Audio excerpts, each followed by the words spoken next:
Greetings, traveler. You've just landed on the Mikey and Me podcast. But fear not, for this is no mistake. No fault in the stars, no glitch in the matrix. No, I'm afraid this has all been planned. Predetermined by powers known not to us. But Jeff probably knows. So pull up a chair and join us as we find our way together, for you are among friends. Yeah, hello. What's up? Hello. Hold on. Mikey, we got the on the podcast. What are you talking about? We talked about this. No, what? Yeah. No secrets on the podcast. I'm just saying, I think you know who cloned Tyrone. I think you know who was behind all that. Yeah. The white Did you man. watch that? Oh, I love that yeah, movie. I watched it. Jeff was You the don't reason. disrespect me in front of my beige bitch. Yeah. Jeff was the reason I watched it. He was like, Mikey, you need to watch it. I was like, really? No, that movie was. That was Also, he's the reason I watched that was- Y2K. Hey, Matt. he was out of what's his all the name things directed we- that who did they Sorry to Bother You, right? It's the same director? Jeff. Out of all the things we've I guess I suggested didn't for him, Succession. He's never watched it. We're gonna watch it after the Man. podcast. Dude, I'm it watching really that is so tonight. worth it. And I'm like, it randomly The made me bug- just think about the current. I don't know if you're watching White Lotus at all, Jeff. If you're into that, but the current season is not White disappointing, Lotus. man. It really Really? isn't. Like, Ellie loves it. no, dude, this current season, because there's a whole Zen element in the because every season is kind of its own self-contained thing. There's some Like True there's- Detective. Yeah. And this current one, like Zen, and I think Walton Goggins' character got is Uncle a Baby true Billy, Zen yeah, character. Walton I Goggins. think he's Walton Goggins. I think he's something else that I posted about it. I'm not gonna say it here, but I got a theory for his character because it's like mysterious, like what he does, like why they're at this resort. But I think part of this plot narrative journey is like he's a true Zen character because they like get this whole Zen thing going on with monks and stuff.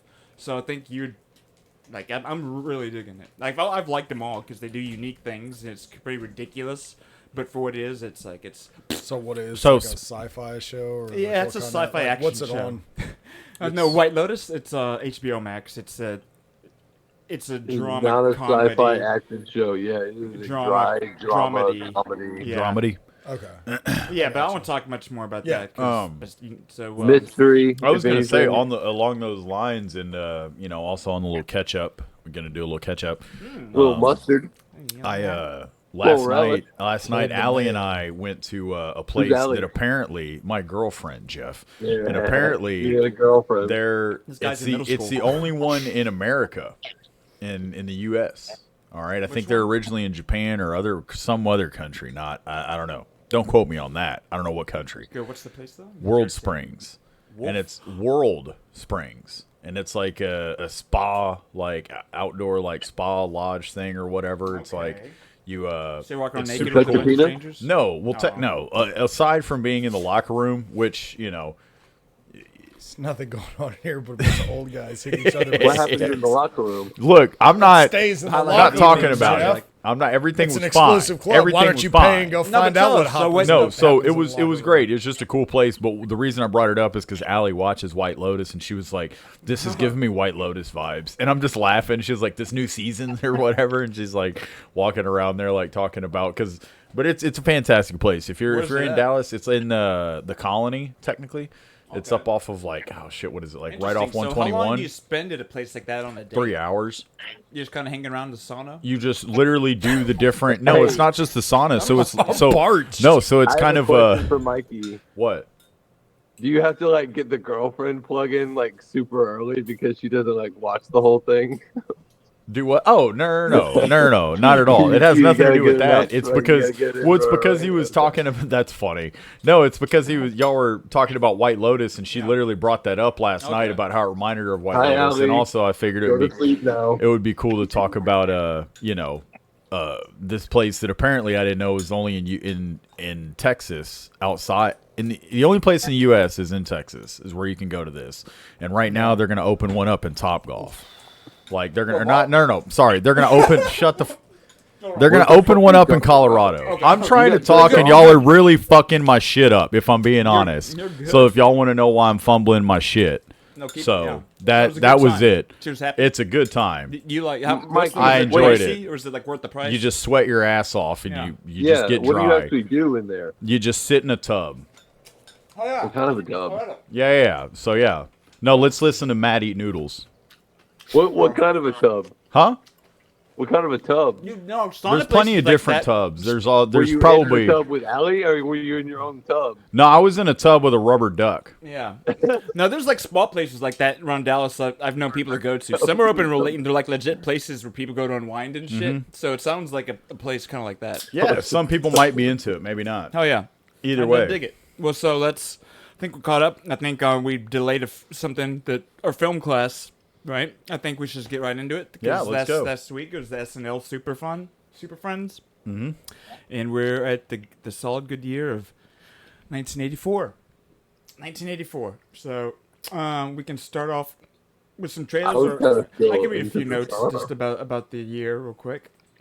Let's see. Yeah, so there's the year of blockbusters.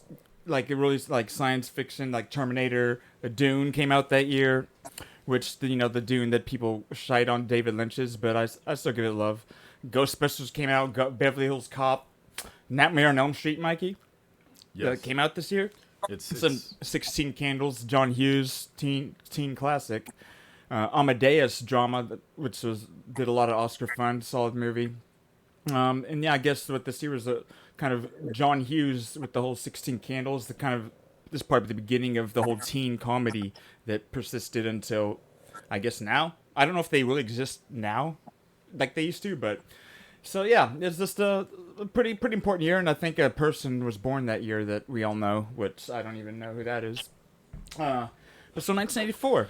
So let's get into it. Let's start with you. What's a trailer we should check out? I don't. Well, we both since you already had it pulled up, both of us think the movie. It's on both of our lists. Electric Dreams. Yes, sir. And if you want to say quickly how you, I just found it on Tubi, as I find everything on my stupid fucking Tubi. No, and but I I found this on Tubi, and you messaged me about it, and I yeah. was. Yeah, I thought it was interesting. I found it to be funny and interesting that it was, it had something to do with AI, and it was from 1984, and it's the year we landed on. And I started watching it and realized it had a Twin Peaks guy in it, and so roll that beautiful bean footage. Roll that Hell beautiful yeah. bean footage.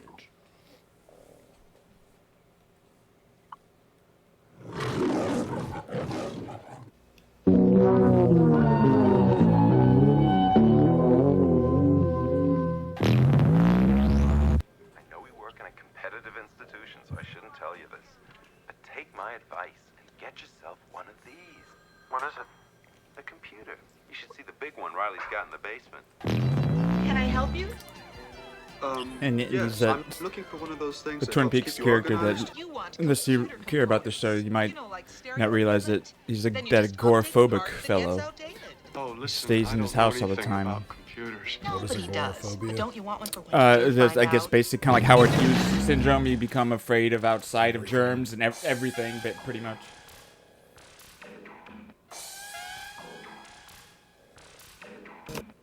When Mikey sent me, he's like, it looked pretty cool. Looked up your alley Yeah, that night. I And literally remember just checking out I the hadn't trailer. even, I hadn't even started watching. Like I had like just turned it on and then messaged Matt, and he was like, "Hey, you might want to check it out. I'm watching it now."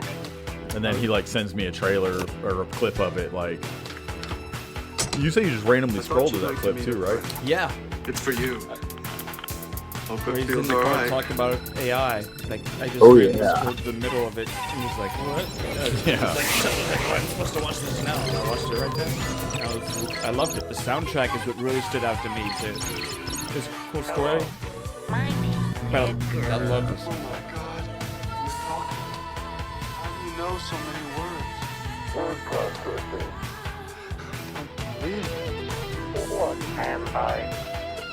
Hello. Hello? You must be my new neighbor. You moving in? Bye. The words you gotta understand. Yes. Kiss. Even with the mouth. Trailers. So far, this is looking like a bad year for trailers. Yeah. So, do you think I you can think give some me a of- hand? Do I have one? I'm digging it. I I don't know mean, what the can fuck you you got help me? started I with. love what? Song. S-O. The consistent music kind of ruins it. Even the mixing of how loud Yeah, the the music was on music some is parts, really- you gotta hear the people talking. But it's definitely worth checking out, guys. Yeah. And it's on Tubi. That was a mysterious trailer because I thought that was the end of it. I'm like, it's definitely worth checking out. Next movie on my list. If you want to show a trailer, you don't have to because I mean, you tell me. Nah, I mean it should be one that people have seen. But Okay. Conan the Destroyer. Oh fuck yeah! Came out. Who was in that? It's a great year for him. Arnold.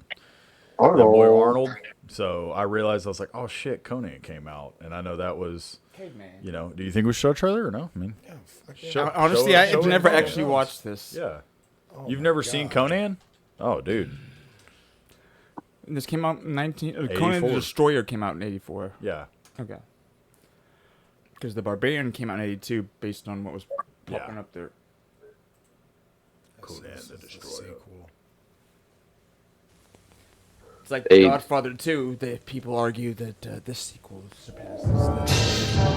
In an age when only the strongest survived, and only the ruthless triumphed, Only the pecs. only one name became a legend. It was me. You know what's funny is like Conan the Destroyer.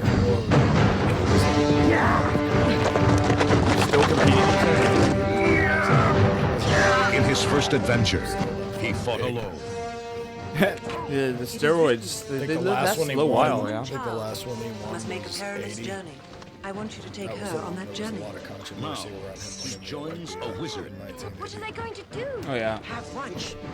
Yeah, I wouldn't. I Gotcha. wouldn't try to talk over the Got trailer. it. I got you. A warrior. Will. Wilt Chamberlain. Yeah. There are 6 of them against her. Yeah, Wilt Chamberlain. He looks like a chick. That's not Will. Okay. And a princess. He looks like a white girl then. Together, Okay, where's Will Chamberlain? You just missed him. It'll show him. they are sent by a treacherous queen. No, that's RuPaul. Hostile kingdoms to solve the mystery of an ancient race There, right there. and seek the power. He slept with the whole female the cast whole out here, cast, right? Yeah. In one sitting. You're afraid of magic. Her and the statue. This will. And he watched with one eye. I don't trust why what he's I only can't got one squeeze eye. with my biceps. He caught a stray. Is that? Christopher Lee. That's what I thought. Yeah, it looks like him. If they cannot seize the horn in time, Yeah, it's all about season one. You gotta eternal seize them. darkness. Grace Jones, Grace Jones. Wilt Chamberlain, This guy. Mako, Baba Booey. He's- Mako. This guy. We got a Madonna level person here. and Arnold Schwarzenegger This as guy. Conan This the guy. Destroyer. Heck yeah. We don't have Wait, to. this is all new. Oh, Wait a minute. Wait a minute. That you know that this is new. Um, You're not coming to see a rerun. Look at the, no. Look at the billing. Mako. That is the dude's Mako. name right there. Mako. Oh, So that's that's what we I had said, Madonna. this guy. Mako precedes Madonna, probably. So and that- Zendaya. No, Oh, maybe. What year was like a virgin? I feel like that was like We're all 80 virgins. something. So yeah, the next one on my list here would be. We don't have to show the trailer for this because we showed it last week. Woman in Red. The Woman in Red. And So you lucked into, not lucked into, but that's interesting. What? It's worth that. Yeah, 84, because you had to show that on. Oh, it's because it. I was showed the it because we SNL didn't do Super- since we Super didn't do the episode. movies, and I was like, Gotcha. it'll give somebody a movie they can watch with us from '84. The next one on the list, CHUD. Oh, you should check yeah. out CHUD. Yeah. Chud. What is it? So, Cannibaloid it's- Human Underground yeah, Dweller? yeah. Is that Cannibal. it? Yeah, Cannibaloid Humanoid Underground Dwellers? Yeah. No, Yes. not cannabinoid. Yeah, it's I something think like it's that. cannabinoid. No, that's weed, bro. Like it's cannibal. Look it up. Well, I see. I have. Well, hang on. Cannibal, humanoid, Well, I know underground cannabinoids dweller. are marijuana. Yeah, I'm you saying said- it's a weird. I know. I'm saying it because No, I it's remember it being a cannibal. weird, a goofy Look word. it up. Yeah, hang on. Cannibal. What is it? Cannibalistic humanoid. Cannibalistic. Yeah. Cannibalistic Yeah, humanoid humanoid underground. underground receptors in your Yep. brain that Yeah. Cannabinoid humanoid underground. dude. Hey, we're all the same. Hey, like- them cannabinoids be working. Guys, though. I swear to you God, watched I this was before? chased Yes, by. Yeah, yes. I felt whenever I watched saw this- this a few years ago, I was like, how come no one doesn't talk about this zombie CHUD? movie? Yeah. fucking shout out to Jim. You can Jim if you let wanna me- watch a Jim trailer let of me- it. Yeah, no, you got to watch a trailer for this one. Yeah. I there was one This night was Chris one my came. homeboy Jim let me borrow it. Yeah, one night Chris came home from work and I was in the room watching this and he just walked in and goes, "Chud." Yeah, that's exactly what it I was. was like, It was yo. a movie I expected more. Yeah. Like No. in the world of zombie fandom. Yeah. I don't know. think You was when like, they're but then talking there's a about- lot of movies that like I'll People be don't like, know about. you'd be like, catacombs. what about it? I'd be like, it was good. I liked it. And then you watch it, you'd be like, oh shit.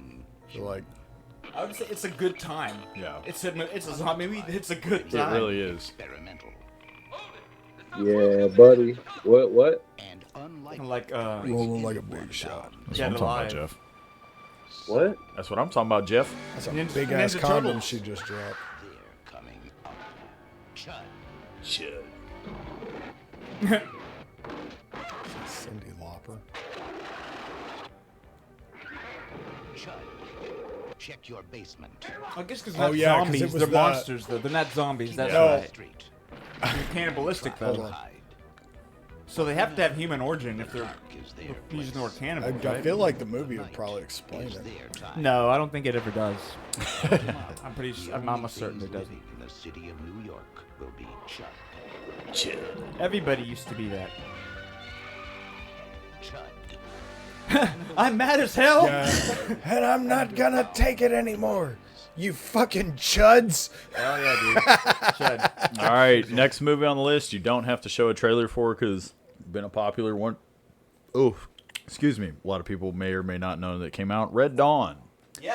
1984. Yes. Made my list. So if one of you guys has it on your list, we can show a trailer. And then the next one, this was the year. Oh, the I was like, Yeah, wait yeah. a minute. What the fuck?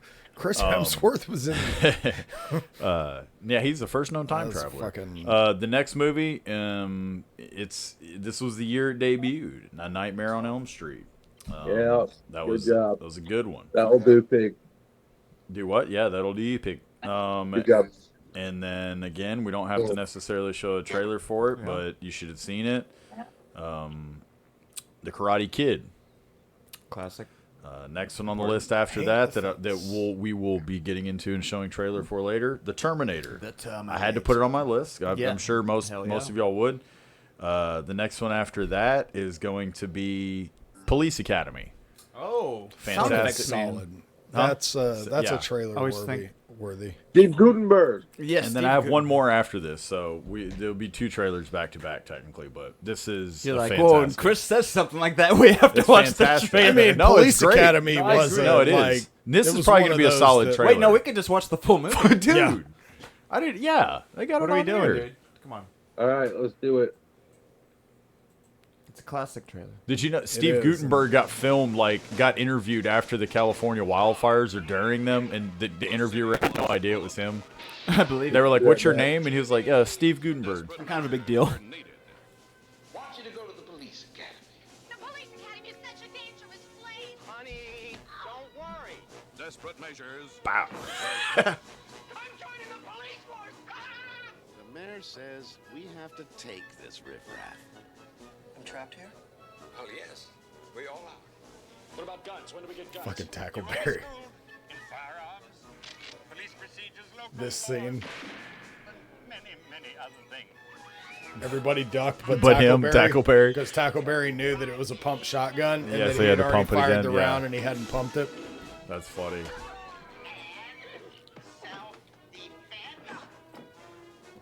I need a volunteer. Police Academy. Where did you get this done? Mom gave it to me. Back of in that year, in the back of a magazine for $150. Oh, that gun? Yeah. Yeah. Mean. Does the radio bother you? I can turn it down. Obscene. Each and every one of them striving to defend Mahoney, isn't that his name? Yeah. See the thighs. Mahoney. Come on, I haven't got all day. The thighs. Now that they're ready for the real world. Yeah, fucking. Yeah, that's the that best. That dude's fucking ability to make sounds is insane.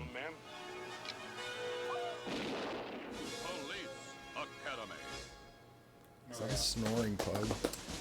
Yes. All right, and the last movie on my list that we will need to pull a trailer up for, in my opinion, it was one that I saw.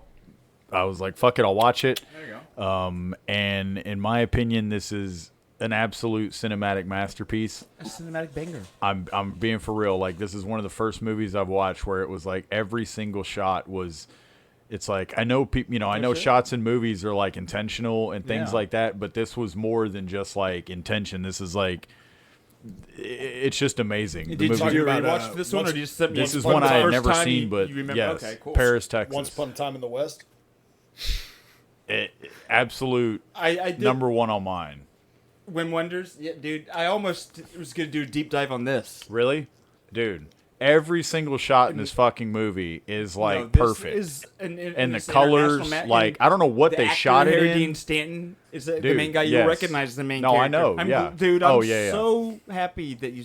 Dude, this is almost the one to talk about, but it isn't. I know. It is. I know. So I'm just gonna show it is and it isn't. You're right. We need to talk about it at some point more because this is seriously like I'm watching it and I'm like, yo, this is insane. Like every fucking shot. It's a master. It is truly a master. It has to be in Criterion. Yep, of course. It is like that cinematic master. Oh, baby, cause you want to get him, precious baby. She get him, sweet girl. That's a sweet baby pug. That's our sweet pug. It's just how I make bug noises. This time, it won't. I was hoping to show you that I was your father. No Country for Young Men. No, okay.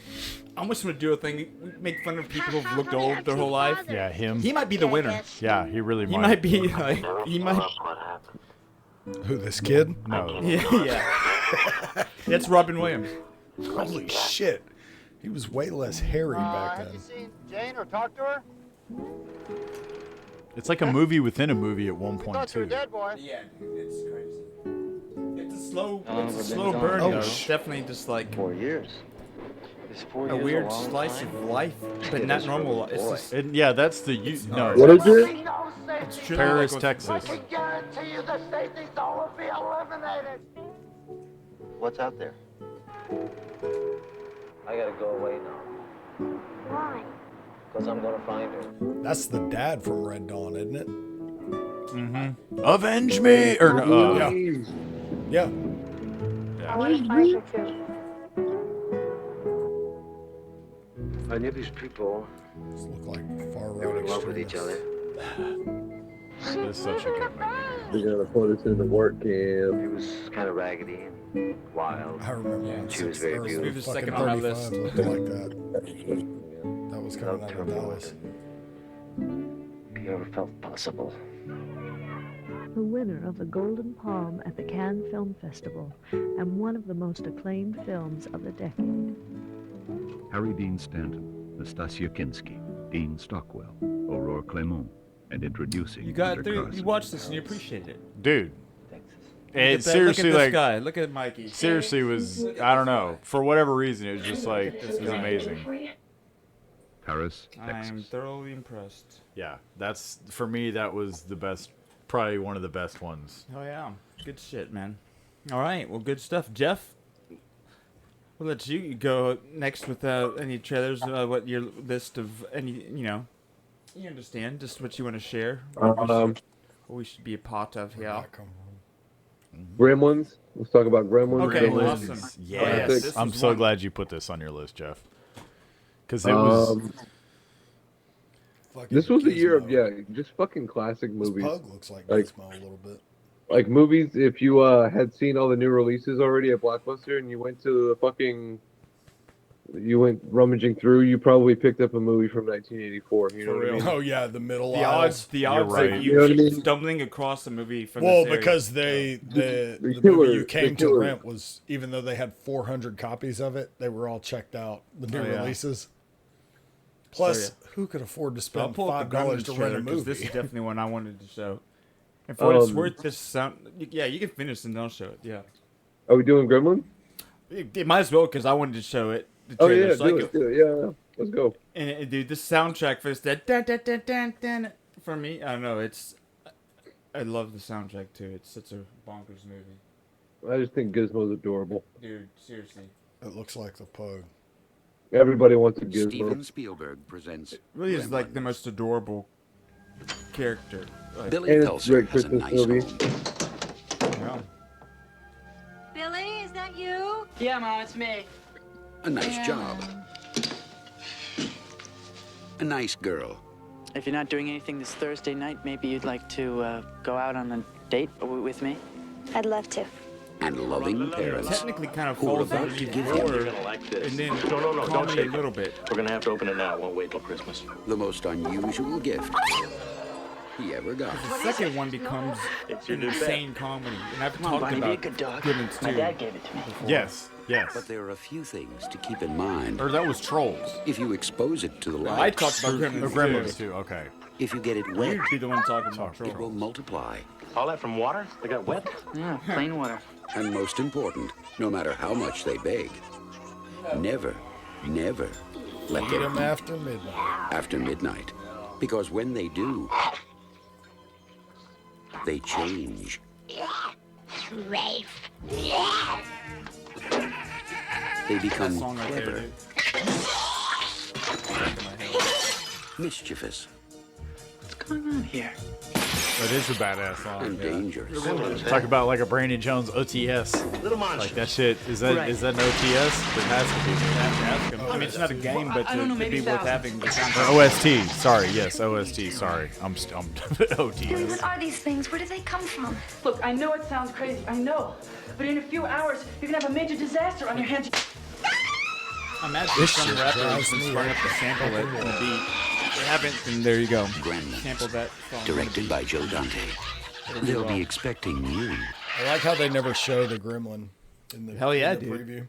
Like you can see the Yeah. back Yeah, yeah. of its head, but The mystery, like, they actually let the mystery be that mysterious. That is It's pretty cool. awesome. Entice you. Good Yeah, it's enough. observation. Yeah, that Steven is. Spielberg, baby. I was gonna Don't say kill the monster. a quick sidebar just because you said something, Jeff. You said something about it being Christmas, like Christmas movie. Is that what you said? Yeah. Okay. There was something. It was the other day. Chris had said he heard somewhere or whatnot, but talking about in terms of like the argument of Die Hard being a Christmas movie, and how Okay. somebody was who was it or something that said about how like think about would the movie have happened oh, if Christmas yeah, where they were wasn't. saying, yeah, where it's like that's Bringing them that's together? basically the. Isn't Gremlins the gift? Well, they say that like basically, It's a yeah, plot element that's pivotal. yeah, Christmas is a plot element. Like, would this movie exist if it were not for like the Christmas Being holiday? Christmas time? Yeah. It's like in Die Hard. And It's like he was went. going back, like he was off work and like going to visit his estranged wife for Christmas in. It's a LA. sound argument. Yeah. So If I, you once, want- Let's not I talk never about heard Gremlins logically- live anymore in the podcast. It's a. I mean, Would you say, That's Jeff? I what think brought you're. I think you're right. what'd you say? Thank you. I think he was making a joke. Or was he? All right. What's next? So recently I dusted off my PlayStation 2 and found Guitar Hero 3. Oh Hell yeah. And I've been playing that. And there's a little like a menu screen that says turn it up to 11. Does anyone know what that movie Dude, is? this is that a referencing? dude because this is a movie that I get Spinal Tap. Yep, Yeah. this is Spinal Tap. Dude, yeah, would I hell thought. yeah, we're definitely showing this trailer. In fact, I'm gonna probably watch this one tonight because it's been a while. Dude, you will. Honestly, like anytime you remember the movie existing is the time to watch it. For me, it's Right. like I Yeah. forget about it. I'm like, oh yeah, Spinal Tap. I should watch that, and I'll laugh my ass off.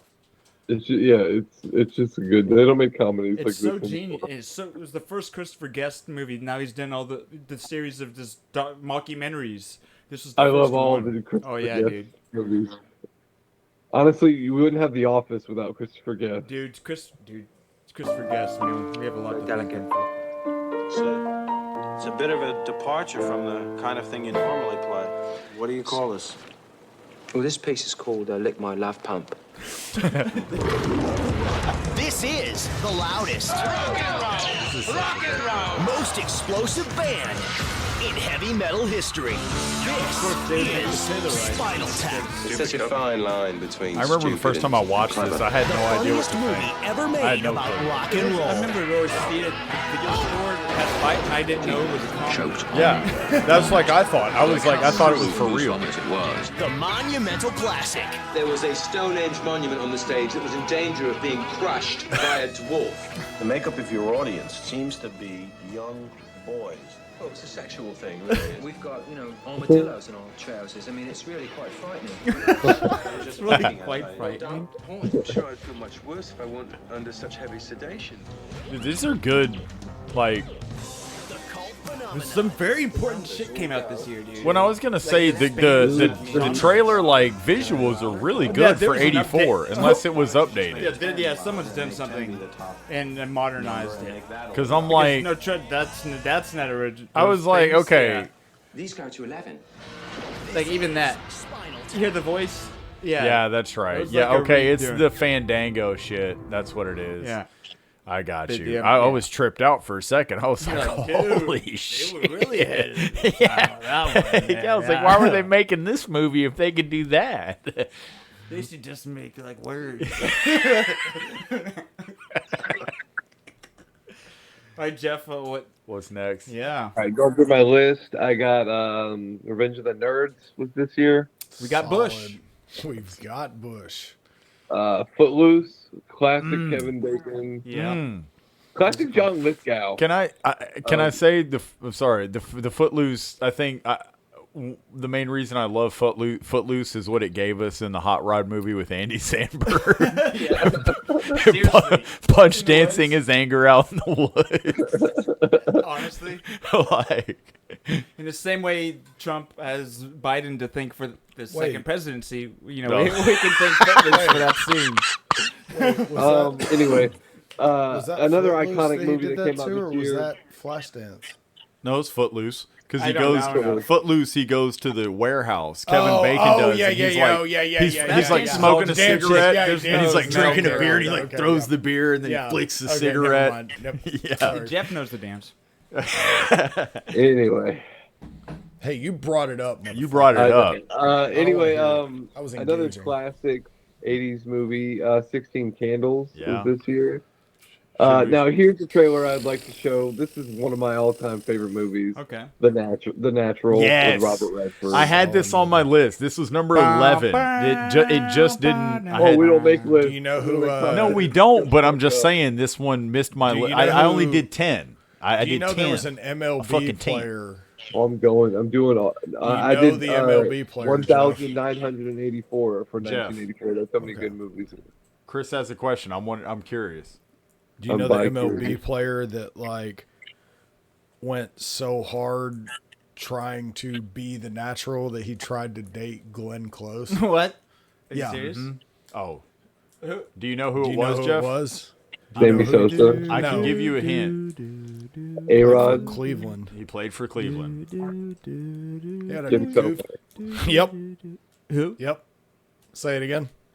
Jim Thome. Yep. A household name.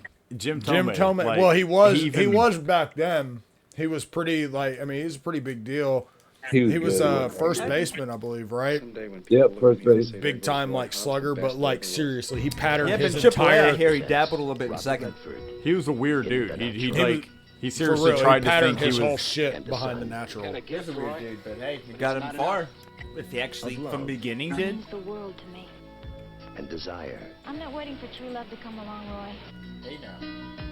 A champion. No, dude, this Roy is Hobbs comes along once, maybe twice, maybe movie magic. And This his is a destiny. movie magic. With or without the records, they'll remember you. Yeah, trying to make Like I'll be showing this to my daughter for sure. I already have. This is a movie my daughter I'm gonna have all the lights though and create the cinematic experience because that sound. Oh, it is. The home run, all that stuff, dude. They still use that sound today when guys hit home This is runs. where it started. Yeah. A lot of people don't know that. They use that sound like. Yep. Robert Redford. I think they would have benefited from if they just called the movie the Natural Baseball Player. Yeah. So that you know what he is, you know. But Barbara Hershey, Robert Prosky, and a lot of Richard Roberts. How many Roberts are in this movie? There's a lot of You know, and times were rough in 1984 because Robert Redford did all of this for Glenn Close. I just want that to be.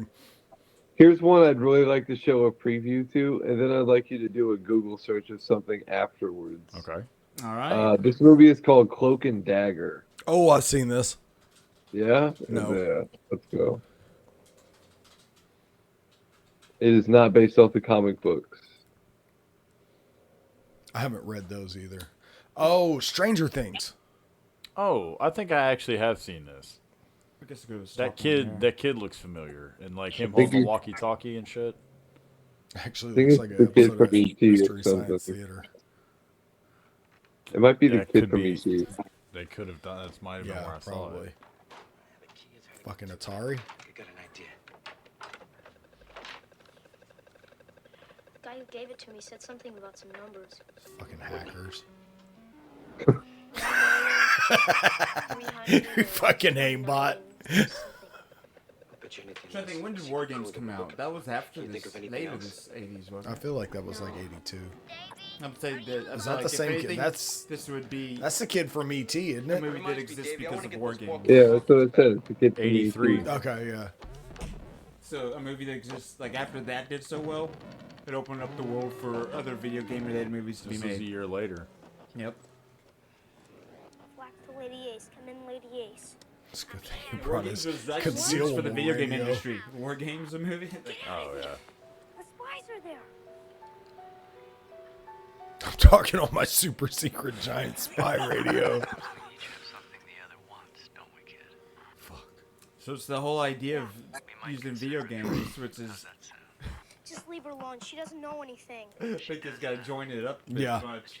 Those two joints are getting you right here. Just. I'll fucking kill you. I'm just gonna zoom in on his face. Oh. He's Yeah, going lean catatonic. Lean into it, right? Rule number 2, never play by the enemy's rules. I have to give him something. Who's this fucking guy? It looks like Will Ferrell. Yeah. kinda. And he's His talking to this imaginary kid. friend. I couldn't You guys take that. It's his what? Imaginary friend. Oh, imaginary okay. friend. Thank God, because this movie's about to take a horrible turn. Yeah.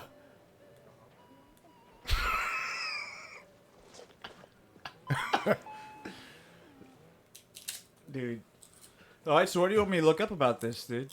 Look up What's Cloak next? and Dagger Fight Club. Oh. Okay. Type that in. Greetings, travelers. Welcome to another Mikey and Me That podcast is- special. Beyond Epic. Who the fuck is Well, this hey, bitch? hey guys, Cloak and Dagger Fight Club. Yeah, just into like not into YouTube, just into like Google. Yeah, we do a little research here. Cloak and Dagger movie. Or what am I? So the first, because the first things are coming up here. I Like just want Red- to make sure that it's Like uh, Reddit. So Prequel it's- to Fight Club. Fan we're theory about them being connected. Okay. Fight Club theory. Okay. Because it might It's be just okay. interesting. Okay, so You grabbed me So this one says the first Grab half mine? of Fight Club was in a movie you never saw. So that's probably talking about. Oh, I have to allow some ads here. Yeah, let me just use the correct. Fight Club fans, what's the name of Edward Norton's character, Jack? The Jack has a name as Davy Osborne. It just happens to come from Cloak and Dagger, a movie that functions uncannily well as a Fight Club prequel. Danny Osborne is playing for keeps. Cloak and Dagger. What? Oh, that's fucking crazy. On the off chance you haven't seen this obscure 1984 movie, which was made in part to promote an Atari game that was never released, It stars 11-year-old Davy, a lonely kid whose mother just died. Davy doesn't take this well, obviously, and to make matters worse, his largely absent military father doesn't know how to connect with him. Hey, remember how Durden mentions that his father was distant and that they didn't really understand each other? It's a loose thing, but it's fine. How neither Durden or the narrator mention a mother at all. Anyway, Davy's only refuge from his crappy reality comes from the form of video games. He escapes into fantasy and lets fantasy bleed into reality. Particularly, desperately needs a father figure, so he creates one.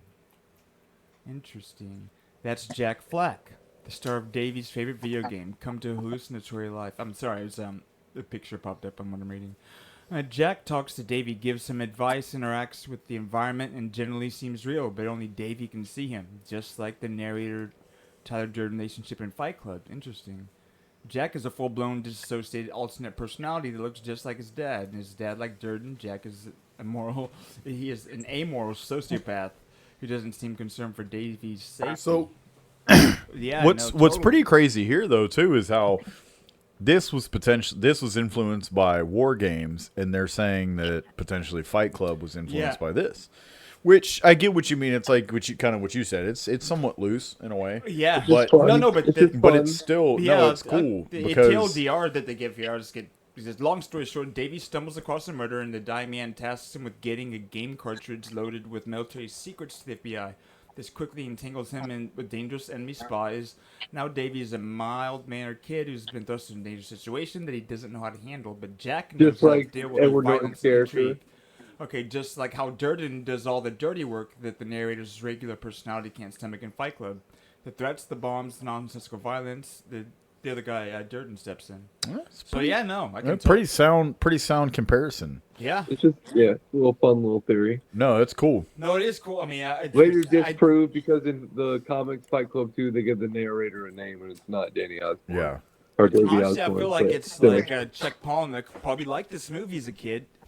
Or something, and it really, the idea spoke to him, and he recognized. I definitely see influences potentially. That's so sad.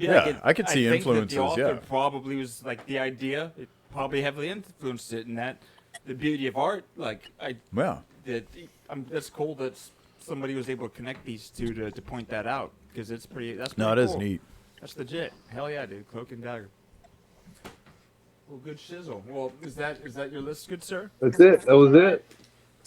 Cool. So for mine, outside of the main one, should we take in these bathroom? Are we good? We already talked about Spinal I Tap. do need another beer. Yeah. Okay, we'll take a quick break, a tinkle break, because I could use it too, and then we'll be right back. Louisiana. Excuse me, I'm gonna eat this yellow Starburst. Yeah, no, Mikey gifted us some Starburst. I've been lucky. He gave me one of each. I got the sharing size. Four flavors here, so I'm guessing that's one of all four, perhaps. Yes, I love believe them. So yeah, let's take us on a ride. What are your movies? I'm ready. I just have a couple trailers that I'll show before getting into the main course. And these I'm just going to share because I believe they're important. And the first is going to be that concert film, that documentary now did a whole episode making fun of, came out this year. The Blue Jean Committee shit? Stop making sense. The Talking Heads concert film that they're having a whole episode devoted to. This came out. Fun of like parodying. Yeah, this. So it's parodying Talking Heads. Sense. Yeah. It's pretty hilarious. I didn't realize that. I did not realize that. And you'll see, like. Oh, come on, really? No, I didn't. No, I didn't realize the Blue Jean Committee shit. No, Blue Jean Committee is a separate thing altogether. Committee. Oh, but there's an episode. There's a whole episode that's mimicking this. So you're talking about a different episode. Oh, okay. Maybe then. There's one, I don't remember the name of it. I'll remember the episode then when you play it. You will, because this big goofy suit. Yes. A24 didn't do this. I guess they re-released. I don't know what that is. I gotta show that I'm sharing this. They don't miss. That's true. That's what they say. Back in the 80s, this is. I don't know why, but I'm not going to even worry about it. Maybe they re-releasing it. Got a tape I want to play.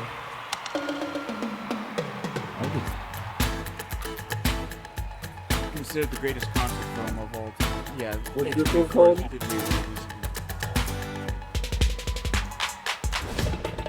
Yeah, I just see documentary now. Yeah. Like they make fun of this. Yes. Okay. Yes.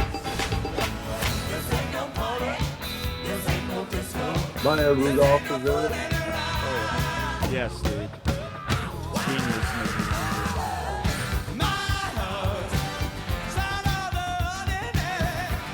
His dance moves are pretty dope. Yeah. It's called Pure White Cocaine.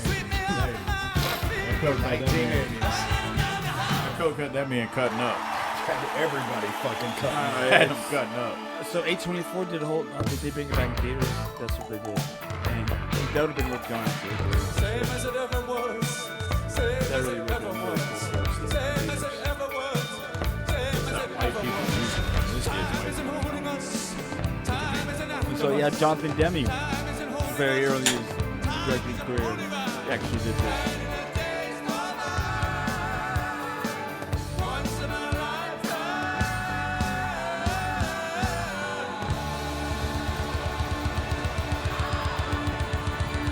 Yeah, these are documentary. Yep. So yep, you should definitely check it out. It's good stuff. And the other. Now do the documentary now version. Seriously. Oh man. Did you find a? I don't even know if like you could. I'm sure you could.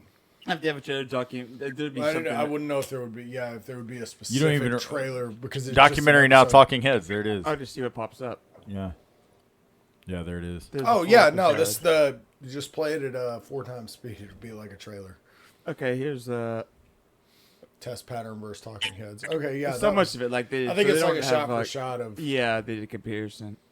Either way, y'all should go check that out. Yeah, these should definitely check out documentary now. now. You should just watch a lot of them. You shouldn't. Just, Yes. This is how far Your arms can reach in a hallway in Mexico. Look at that PlayStation 1. The best one is swimming to Cambodia. Oh hell yeah! I don't know, man. The Wild Country one with Owen Wilson. Yeah, Wild Country. I liked the kids movie. Trying to track down El Chapo one. That one was great. It was like, Drones. It was like he was killed by drug. No drug traffickers. No drugas. Oh yeah. They were like, Oh wow! Is this this was when you're on your list? Yeah, and this is the only other trip I'm showing Did other you- than the main one. Is because it's a magical film, kids film that yeah, has that one of the most teaches amazing- you. The sound. This the main theme for the song. I love. It's just the never-ending story. I'm looking forward to showing this to my daughter. You learn a valuable life lesson. What is the secret of this enchanted book? What wonders are hidden within its pages? What magical spell does it cast on all who read it? What is the secret What, the whole of the band name? never-ending story? But that's impossible!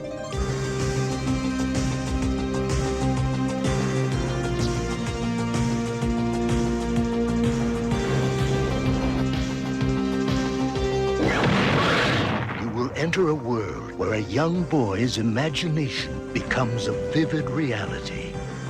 The world of Atreyu and Artax, the Rockbiter, and a good and kind gnome. A world that is vast and eternal, treacherous and dazzling, unforgettable and free.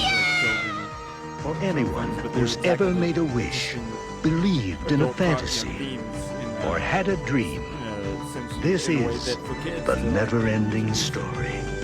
Talking about motherfucking Falcor and shit. So interesting thing, the little Shout out kid from that Bloodhound movie, Gang. the little kid from that movie, Yeah. apparently is now what is called a Wook, W-O-O-K, Wook. You know what that is? Like just like What the is that? super dirty crunchy hippies. Yeah, it says Like a the Wook nasty is a dreads Wook is a in the hippie, shower, often patchouli. yeah, a Wook is a hippie, Drug runs. most often music festival fan that is basic form, owns nothing and borrows everything. Yeah, look up It Wook, says bro. He's a basic I like him. scumbag. He's It said he's a looking basic Yeah, scumbag, and That's there's these memes, and the it Wook said meme, so yeah. broke, and I'll borrow Yeah. everything. Oh yeah. Yeah, that's Well, funny. you That's can. You hilarious. should look the guy up. wanna- Like you I don't, wanna- you don't have to. No, go ahead. No, Yeah, we it's can not worth it. fucking- All right, Terminator. Yeah. So the main film I'm gonna focus on here for film class is the Terminator. It's a classic. I feel like it's one of those movies to where Terminator 2 is so phenomenal. I bet a large number of people have actually only seen that one, you know, to where, and understand that because it's a sequel to where I would say it's easy to say that it probably surpasses how you might. It's better than the original probably, but the original had to exist for the sequel to exist. And as far as the original existing, it's 1984, right? So you got to imagine James Cameron. So this kind of shows the genius of James Cameron, that he was able. This was before he blew all those people up. What did he do right before this? Right before this, nothing notable. Like right before this. When was The Abyss? The 90s? 91 or 89 or 90. Okay. Like so, this is big. Like we're having a bit of technical difficulties. Please stand by. And Matthew's standing on his head over here. He's doing everything he can to get this shit sorted out. I think this is we have Gremlins in the hang system. on, there's something. Gremlins. Yeah, Gremlins. It makes sense. There's something going on here. We're talking positively about the movie Gremlins, but Pretty soon it'll be past midnight. Oh shit! Oh shit! That's a good point. It's No, good- man, that's I don't about- know. So that's we're The way you guys were talking earlier about fucking the 1984 movies, I'm pretty wet. Oh, dude, that's what I'm talking about. I can see it in his eyes. I'm talking about. I can see it. Okay, all right. We're gonna clip that. Heck yeah, Matthew Perry. We're gonna clip that. So I'll get right back into Let's get into the film class film of the week. The Terminator. I won't say too much more. I was talking about the concept. What I was kind of starting to get to is you were asking what other films James Cameron, the director, might have done that are notable. This is, before Aliens, before The Abyss. What he was able to do with this movie is what paved the way for his career to now be making the most, the highest earning blockbusters of all time. Going from Titanic, then to Avatar. Like he already had one of the highest. Avatar, and then to Avatar, and then to Avatar. I'll tell you what. Stuff. It is, but it's crazy because he did have it with Titanic, and now then Avatar. Dude. It's so this. Let's talk about this for a minute. Again, so that's the value that just shows you that this movie doing what it did is what led him being able to do all that other stuff. And he only was given a $7 million budget, so that he was able to execute it with, even in '84, that was a shoestring budget. And that's because it was, okay, this is a wild idea. When I could take a big chance on this, here's $7 million. So they did this whole movie with $7 million. That is fairly shoestring.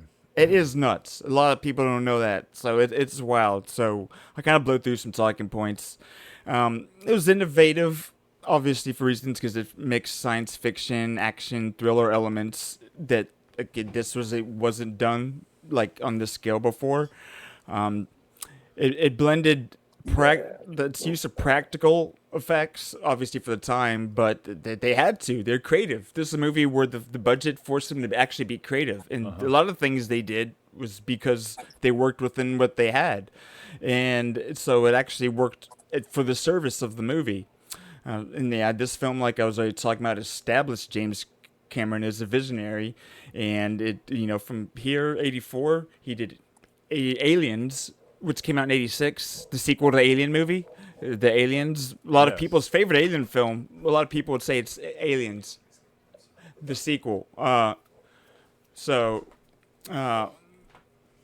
the saying is the sequel, and so just kind of we're talking enough about him. But the movie itself, what it did, I was talking about. He worked with a shoestring budget. There wasn't a science fiction blockbuster action movie before. Oh, okay. Yeah. Like, it's the whole idea. We see movies, a huge blockbuster movie that's a science fiction, blending action and all these things. Again, it's just a normal thing, but this is the movie that kind of did it first and successfully. Mm-hmm. So, that's another reason why this is an important film. And, it really launched, Arnold Schwarzenegger was a known thing before, but this, I'll Be Back, I mean, I'll be back coming. That just shows the value that quote. I'll be back. That's probably lost in the last 20 years. But I know growing up, it's still just one of those quotes that. That's a Mandela effect. He actually said, "I have AIDS." That scene was nuts when he's getting tested. The results, he's like, "I go back in time, and somehow people give me AIDS." I have AIDS. It was also a trailer. That's what Walker told Haley Joel Osment. Dude. Or no, Haley Joel Osment told Walker. No, Walker. Walker. No, he said Walker. Haley No, Joel he Osment. said Walker told me I have AIDS. Oh, Walker. Yeah, Walker. That's what he And said. Walker leaned over and said, "No, you will have AIDS." Walker told me I have AIDS. That's what it is. Yeah. Walker told me I have AIDS, and because the ticket would play that. Just last night. Oh shit! So let me share this because. How long do you think it takes the AIDS to hit? Oh Never man. mind. How long? I've never Googled it. How long? Yeah. And I don't care to. ChatGPT, how long does it really take for the AIDS to hit? I mean, okay, you get it though because it goes HIV for a while and then becomes full-blown AIDS. Please don't clip this part. So it's a matter of we have no choice. How long does the immune deficiency syndrome? It's like you fight it for a while, but then it becomes something else. Hey, Magic found it. I think South Park did it. Yeah, for real. Exactly. South Park did it. Exactly. I'm just making sure it shares, so I'm just working through some back end shizzle. And then I'll have to make sure it shows here again.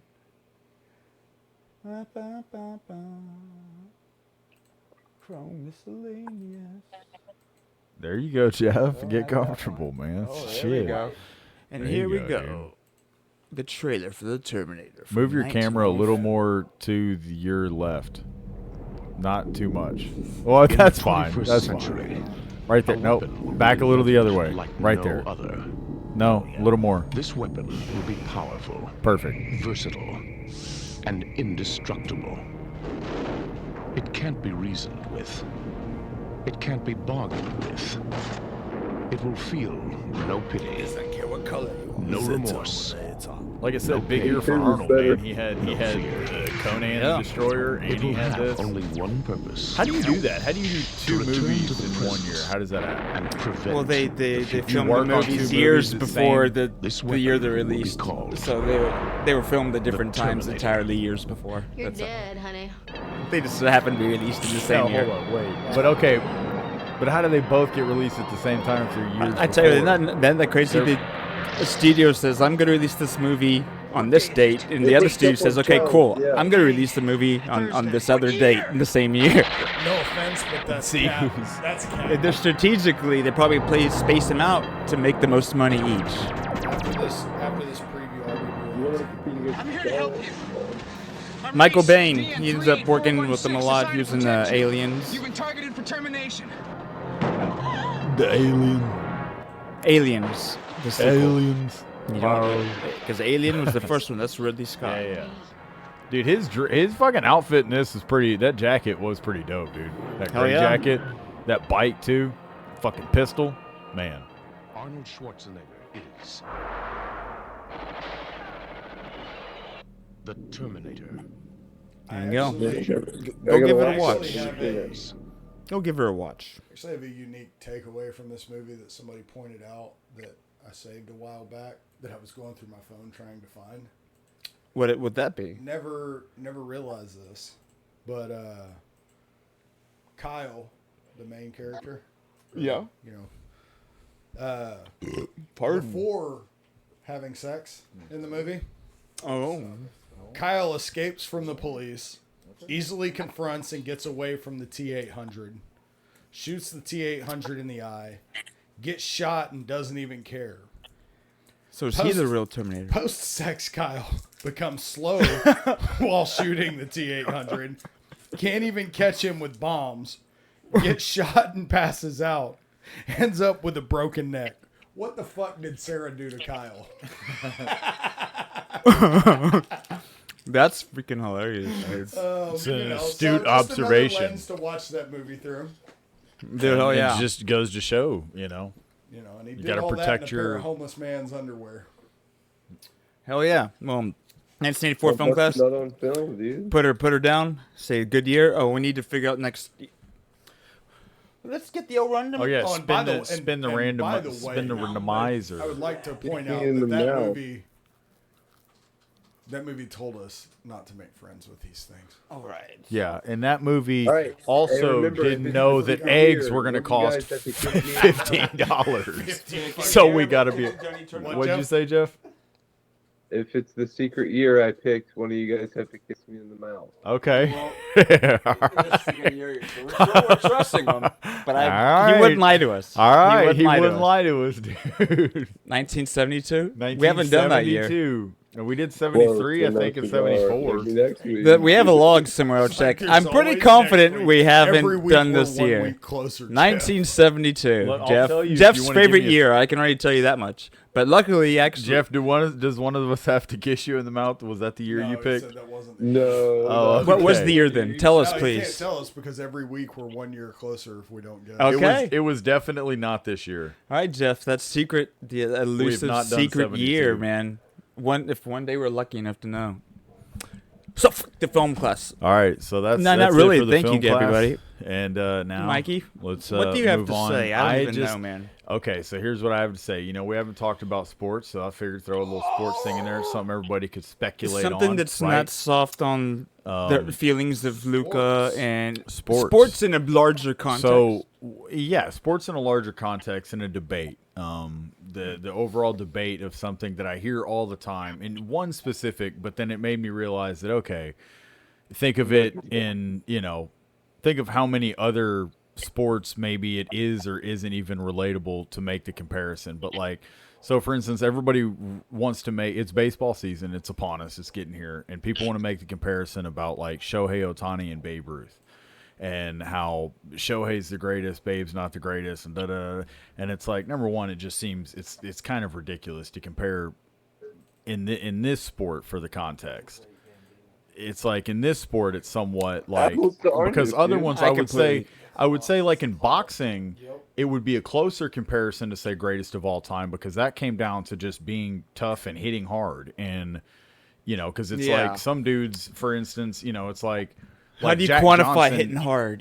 But I get like what you- yeah. Ernie Shavers. Everybody that boxed Ernie Shavers said that Ernie Shavers was the hardest dude that they'd ever punched him. Like people they had fought Ali or they had fought It's like Foreman. your Same guys who average fought person, Foreman when you had say fought Ernie Shavers and nobody said nobody knows who Ernie Shavers is. Like you have no Yeah. idea who Ernie Shavers is. Yeah. But it's like Ernie Shavers nowadays would probably dominate the majority of heavyweights. Like he'd Gotcha. probably so that's the thing where it's kind of like boxing, kind of comes down to. I'll have to read it afterwards. I feel like boxing kind of comes down to just like. it goes along with what we're talking about. Okay, no shit. No, then Chris, bring it up then. Like, because he No. wanted to show me something It that's was, about. did you hear that what Trump tweeted about Pete Rose in the last 12 hours? Well, you want to read it in Trump voice?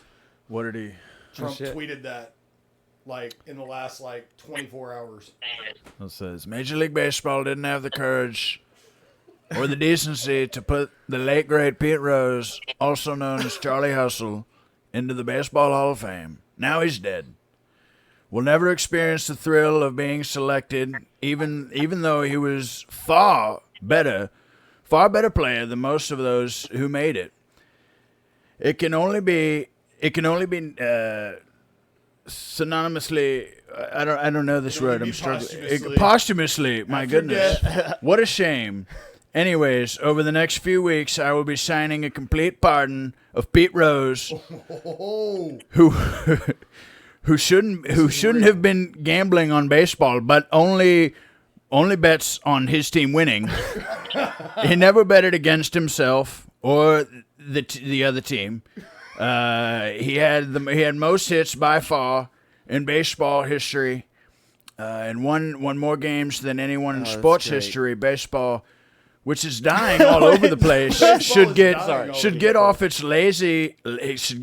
fat lazy ass and elect Pete Rose, even though far too late, the Baseball Hall of Fame. Yeah.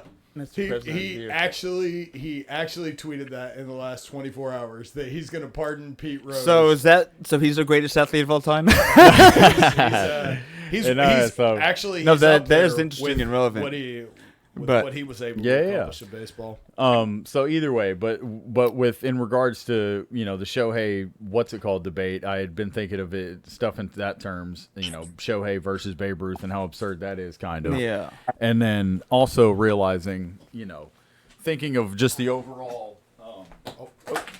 I keep forgetting that she's The not overall. in there. Oh, okay. We can go through that It's the room. plug? Okay, it's the overall absurdity just of the debate sometimes of greatest of all time, and but like in terms of the Shohei and I mean, what do you think? You have any thoughts so far? Because I'll keep going, but I just don't want to.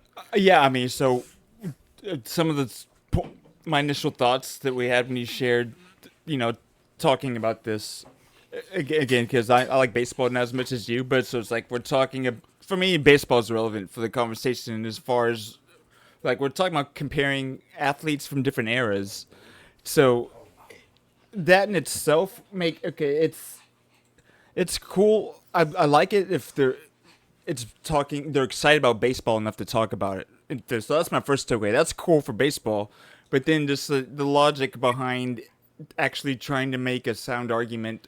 I'm not saying there's not a way to do it, but I feel like the way that you have to normalize them. So it's like, okay, yeah, he could do this more. There's like comparing an athlete from a different era.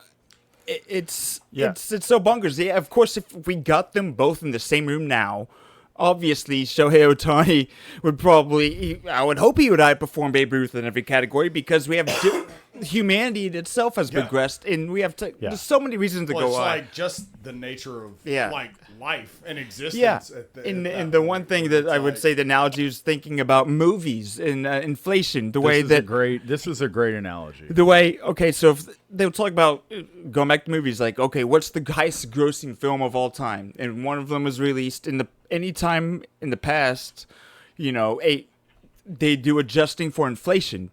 They adjust for inflation to normalize the comparison.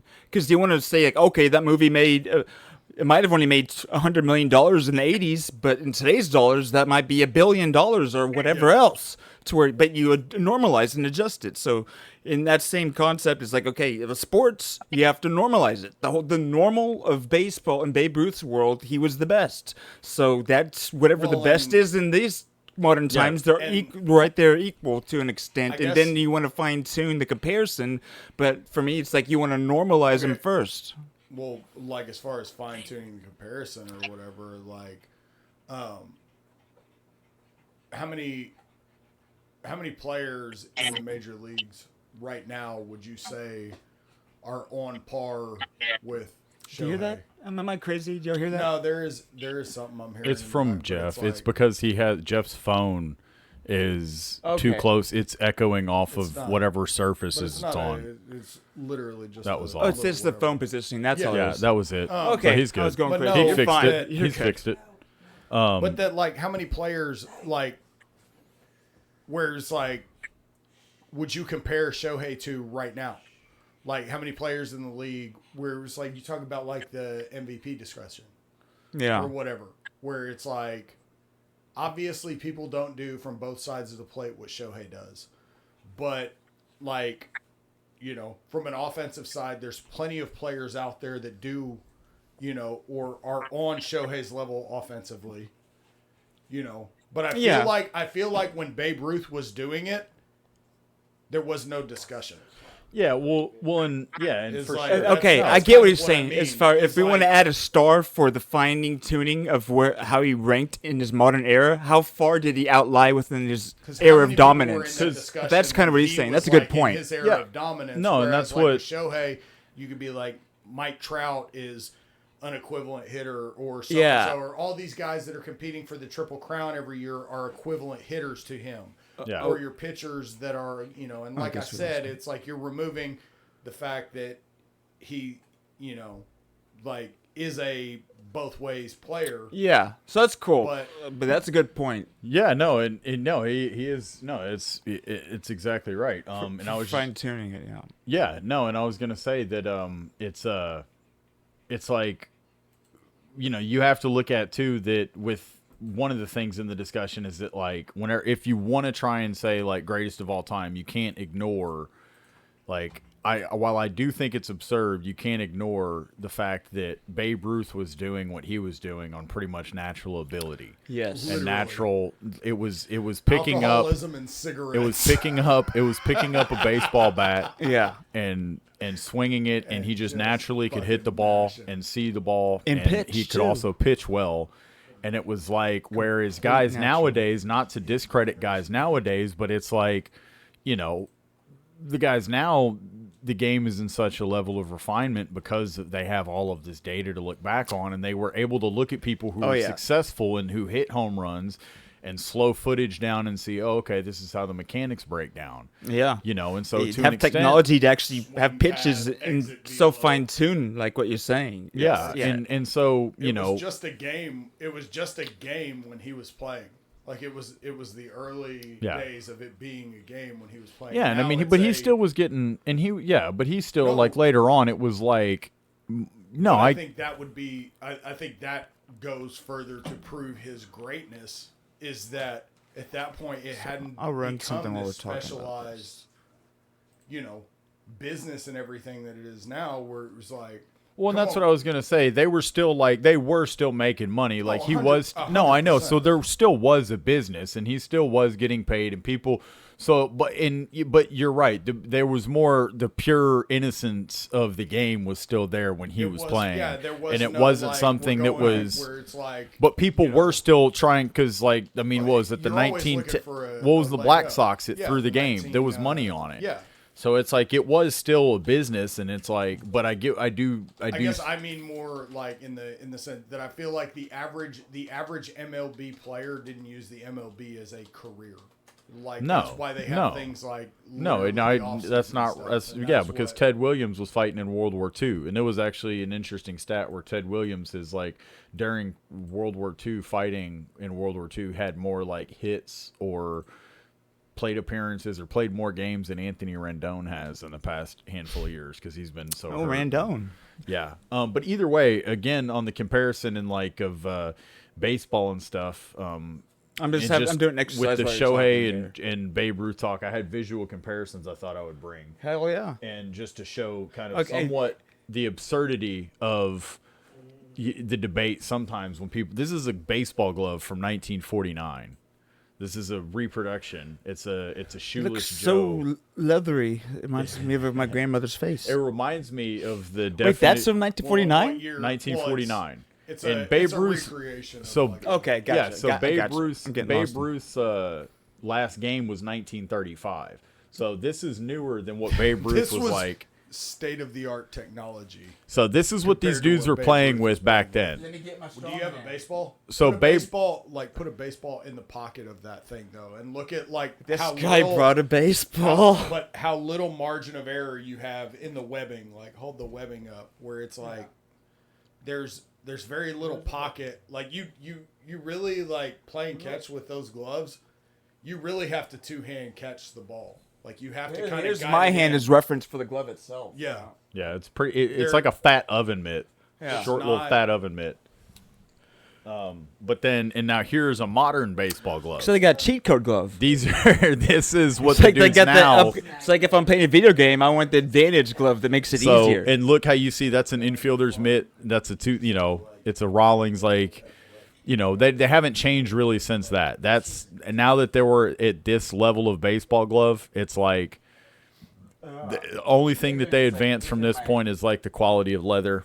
Yeah, so let me see the other glove real quick so I can actually have them at the same time. This is like just it's like line the thumbs up or whatever next to each other, and you can like see if you look at the base, almost like it can be deceptive. But trust me, like this thing is what's larger than that. Well, because of the thickness too. That's the thing. They made them so fat and so thick because it was like. I like that though, dude. I love it. They literally just took like a work glove. That's awesome. Yeah. They literally just took like a work glove, and put made a web in it, and then just patted the shit out of it because it's like, I need something to catch something hard with. Yeah. And then it was like, as the game progressed, then it's like, oh, we'll make it longer. We'll make more of a web. We'll do, Yeah, so it was like to kind of, to show that only reason I showed the glove was to show because people forget that it's like I get the debate and I understand what people are saying, but like when you have to look at it in terms of like what were these guys doing in their given time, like what Chris kind of was saying with the Shohei and stuff, the comparable hitters now, is that you have to look at what was everybody else doing during the time when Babe Ruth was playing, and nobody else was really doing what he was doing on either end. Like, you know, there was other guys hitting well. I won't say there wasn't, like, but there wasn't people that were two-way players like that. I would argue Babe Ruth was a three-way player because I hear he could out. Because he had threesomes in the dugout. Those dugout threesomes? Is am I crazy? I'm crazy. Do what? Oh, I was making a joke about threesomes in the dugout. Oh, there you go. Yeah, dugout. That would be a movie. And also the bats. He swung like I think Babe Ruth's bat was like a 42 ounce or 40. That was a loaded. It was a huge. Well, it was just it was really big. It was really heavy, and they were also a lot skinnier. Yeah. Now the bats they have bigger barrels on them. We're having a bit of technical difficulties. Please stand by. You're gonna fire your audio programmer. I know. It's you know, it's in this behind the non-existent curtain of whatever it is we're doing. Yeah. Talking about this, I think, is easier than just like letting it. I'm not gonna talk in detail, but it's an interesting thing. The conversational flow and the dynamics and energy that go into actually like having an engaging time. It's like, yeah, it's like, oh, if there's an audio issue and we have to fix it real quick, and then there's all these other factors, which is beautiful. That it's not just so easy to actually get right back into what you're into, and all the. You could even have a list of the points you're making, and you should do it. But it's just it's interesting how easily the flow and the energy of the conversation can just get totally destroyed, pop like a bubble almost. Like this energy of a conversation is, for me, it's almost like it's growing, expanding, and like you might both get into it, and then something happens, and it's not always popped, you know, but in some cases you feel it when it is. Yeah, and it's an interesting thing. Similar, pretty much like what David Lynch was saying too, in the sense of like an artist like creating or whatever, doing something that's like needs like 4 hours of like uninterrupted, like, because he was saying like otherwise you're not going to get anywhere. Because he's like, you know, it's same just gonna, like, exact kind of idea. Like, you're gonna get into that like kind of groove of something, and then somebody's be like, "Hey, can you come do this?" It's like you talking about trying to do shit back in the day, and then you know, be like, "Hey, can you go do this for me? Can you go do that?" It's like when am I gonna have time to do this? I'm like, talking about the exact same thing, but it's like the art of the conversation. Coming in and asking me the to art do of some anything. shit. Yeah. And I try and say in less words to my wife, like, it's like, oh, whenever he asks me to do something real quick, if I'm actually in the middle of something, David Lynch helped me understand it better. Because it's something that I felt. It's like whenever you're actually like working in the middle of anything, to just pause and do something else. Yeah. There's a disruption, and that's all. I won't go talking more. It's interesting to talk about it. Well, it helps you to like. It's something they talk about in like shooting and stuff like that too, where they talk about like in training, they'll tell people to like come off the target and then do like a scan and assess or whatever, and it tries to help get your focus out of those sights or whatever, like having the sights right in front of your face. And so they'll say bring it in. So it's like sometimes you'll see people, you know, they'll keep the gun right here and do like this. And it's like, no, you know, it's like with a rifle, they'll teach you like bring it down enough to where your chin can clear it so that you can go like this and go like this and get your head out of your fucking sights so that you're not hyper focused on what it was, you know. Yeah. It's a reset. Yeah.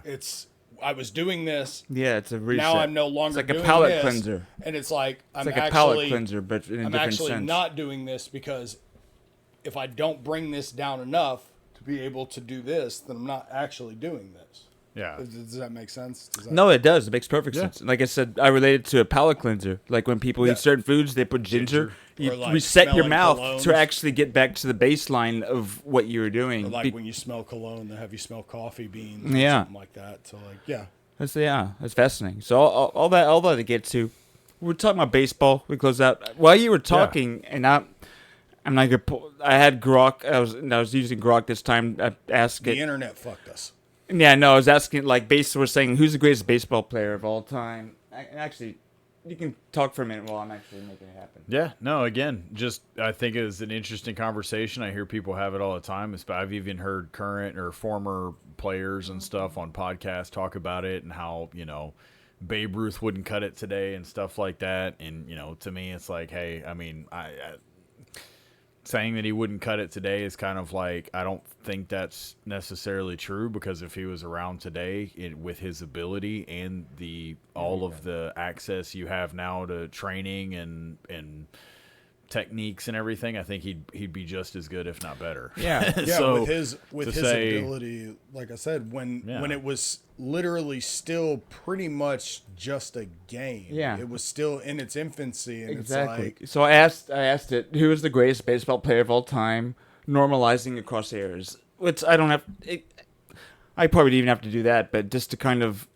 Yeah, what to were put that the points we're qualifier trying to in make? there so that you don't- Immediately, Babe Ruth. Why Babe Ruth? Ruth's statistical dominance is unparalleled. His career, so it's his OBS of 206 indicates he was 100% better than the average hitter. It's like on base plus. Yeah. Yeah. In the reference to other players, so normalizing across eras. Ruth played an era before integration, meaning he didn't face the full talent of his time, unlike later players such as Mays, Hank Aaron, who competed in integrated leagues. Additionally, the game in Ruth's time featured different conditions, larger ballparks, no night games, and legal pitches like the spitball. However, his dominance over his peers was so extreme that it transcends these caveats. Well, and the thing about in it is 1920, you're he playing in the had league of 54 home spitballs runs and- whenever the next best was 19. That's exactly. In 1921, he hit 59, and the runner-up was 24.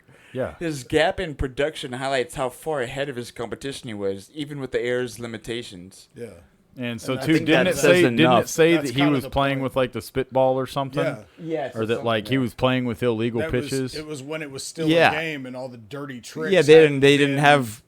They sorted knew about out. it. It might be illegal, but how was it even enforced? And he's regularly. and he's still fucking mashed. Well, they technically, up until a point in baseball, it was legal to beat your wife in the open.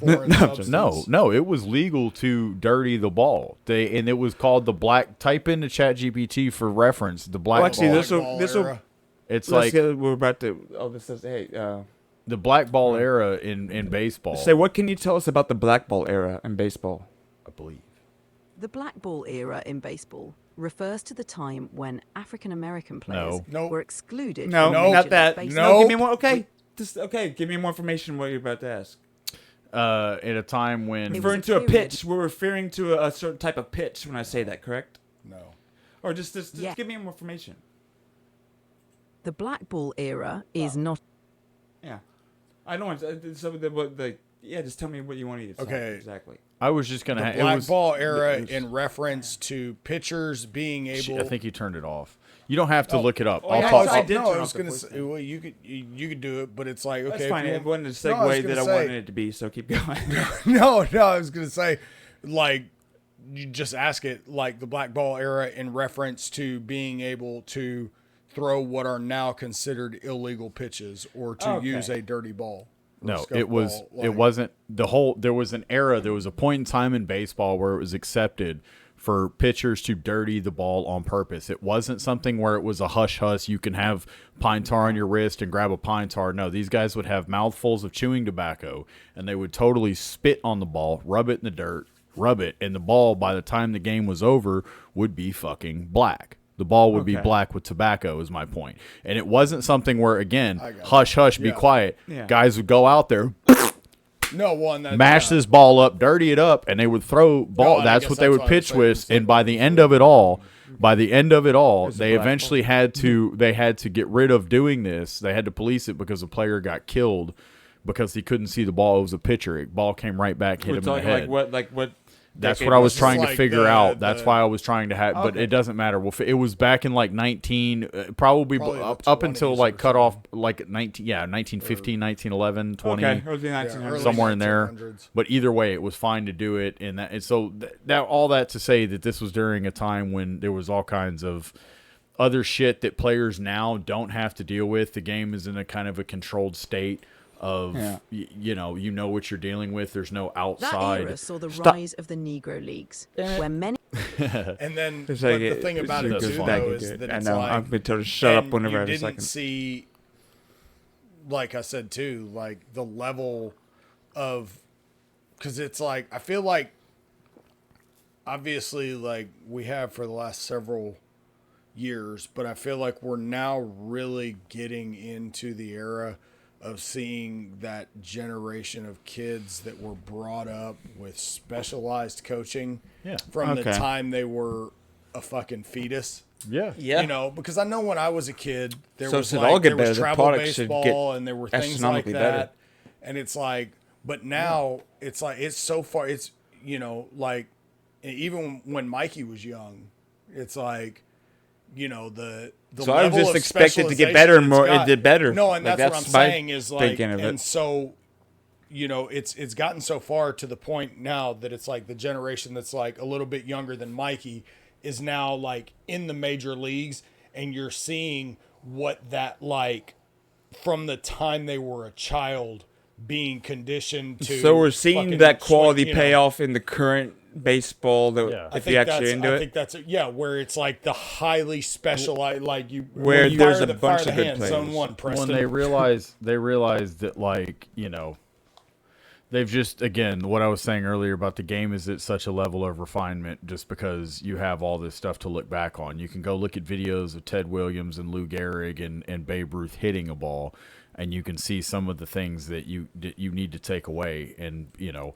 with any of the great players, which is now, it's like, and that's something I think that's left out of the conversation that the guys now, when they debate it and people want to talk about, for instance, one of the things that said in there about Babe Ruth, about that's one of the main arguments everybody says is that, you know, well, Babe Ruth wasn't exposed. Babe Ruth wasn't exposed to hitting off of Dominicans and stuff like that, and guys that could throw hard, and things like that. And it's like, okay, be that as it may, again, what were the other stats saying about how many other guys that were far ahead of to everyone else where that had even that if- advantage. Exactly. And it's like, and you know, how many aside from that as well, even if there was integration and you were allowing Dominicans and all of, you know, any whatever people, because that's the thing, everybody, you go read any comments, they'll always say Babe Ruth wasn't hitting off Dominicans because they're typically known to throw really hard. Yeah. And so it's like, you know, the thing is that So if he, none if he of those was guys, ultimately my there, point he is still would have that been none that of much those better than everyone else. My point is that all of, even if he was, it's like nobody was pitching what the Dominicans now are throwing. They weren't doing that back then. Yeah. There wasn't guys throwing.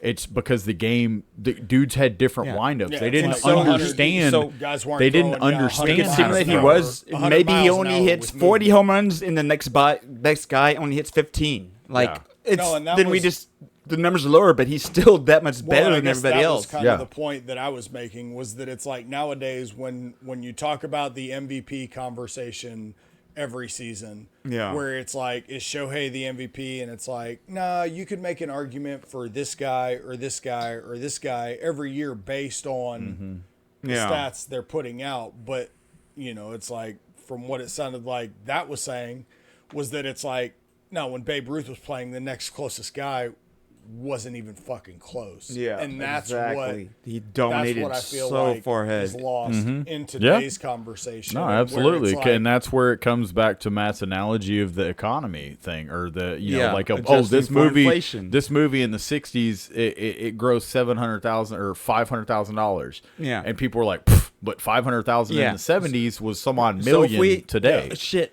Okay, Like- I'm I gonna ask. guess That's a too, good thing. like, I'll ask. Babe Adjust, Ruth's adjust last game his was stats 1935. for Well, and- inflation, and ask him what Babe Ruth's numbers There you would be go. today. Well, and I think too, it's like, what was it? There was something that I just thought of. We were talking about. Oh yeah, about like, so if you take that natural ability, I feel like that just that where it's like if somebody is predispositioned to be able to do something, and Babe Ruth was just predisposed to be a baseball player, and it just so happened that baseball was invented in his lifetime. Yeah. You know.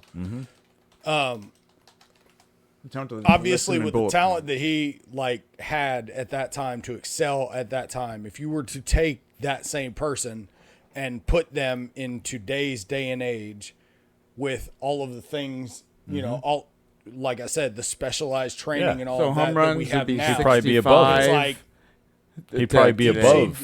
like, would it be? Would he? RBIs it's like, 150, would he still runs be scored 160, walks like he was 140, then? Where strikeouts it's like, 90, Shohei and everybody WAR has 11.5. 48 home runs, and Babe has 70. So these are the stats, Matt? Yeah, normalizing them.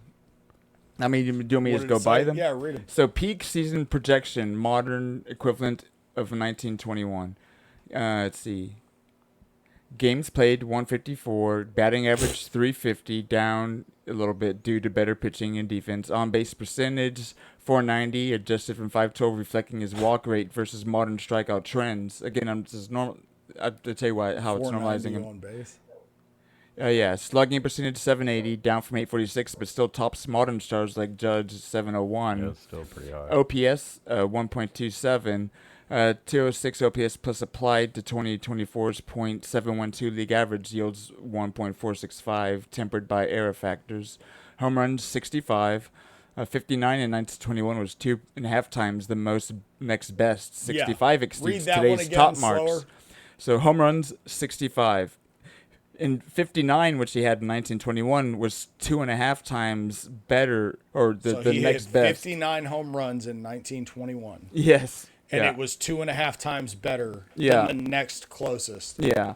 RBIs 150, down from 168, reflecting fewer opportunities with modern lineups. Runs scored. I got you.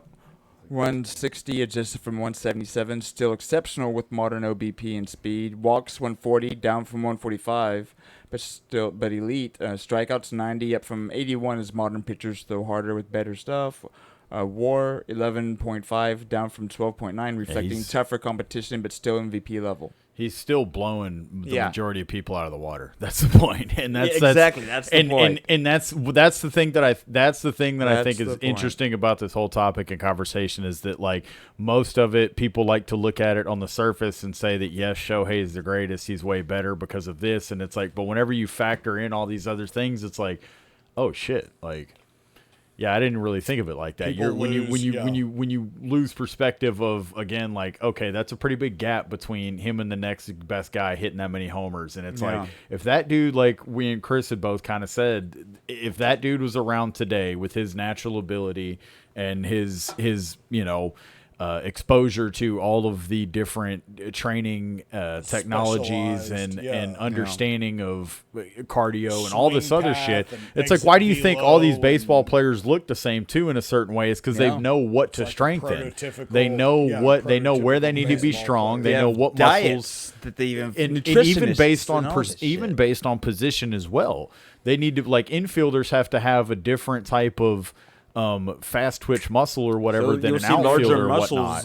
Specific to that position. Whereas like your outfielders are going to be your ones with the fucking like running back style like lower bodies because they're where again chasing you down can balls just look at Babe Ruth and know away. that he was just naturally really good. That's And then you just imagine That's if why he he actually if he actually had 10% of the information of how to train and cared enough to do it, how much even better he would have been. Well, and how much how much even I better don't think he would people have been. understand how much Babe Ruth would be loved nowadays too. He would be a fan Just favorite on because- top of that. just because Everyone he is, would root because for the guy. People love because Can I like have you pull a especially in picture up? baseball, Yeah. like especially here, in give it baseball, to me and I'll do people it. love the fat athlete. I don't mind. Lou Gehrig. People love the fat athlete in baseball. yeah. Like Just go to Google the Images. Benji Molina or like Williams Ostadio, you know, my boy. like, Shout out Tortuga. One of the greatest moments in sports history was Benji Molina hitting for the cycle. Go to Images. Against the Boston Red Sox. Go to Images. When he was a Ranger. That was fantastic. And like down, okay, to the left, down. Keep going, Chris. No, I was just gonna One say, over. and like That one. the body type of Babe Ruth or whatever, where he was very much that like Prince Fielder type, just like this dude can't ball. And then you go see somebody like that go out there and ball, and not only ball, but like ball. Yeah, no, Lou Gehrig. No, I was gonna say this time. Yeah, we're about to have him on. That's what I was gonna say. Is that Lou Gehrig? This was before dudes were like under. They called him the Iron Horse. Like He that looks was like a scary mother effer, fucking- dude. that's- He's a big dude. Like, That's and a- that was that's before. a goddamn American. That's what before. the fuck that is. Okay, this was before any of all of the weight training stuff. This is before, everything that we have in the like now. Yeah. This dude was eating corned beef hash, and Dude, it just, makes like, sense that a crazy ass disease would.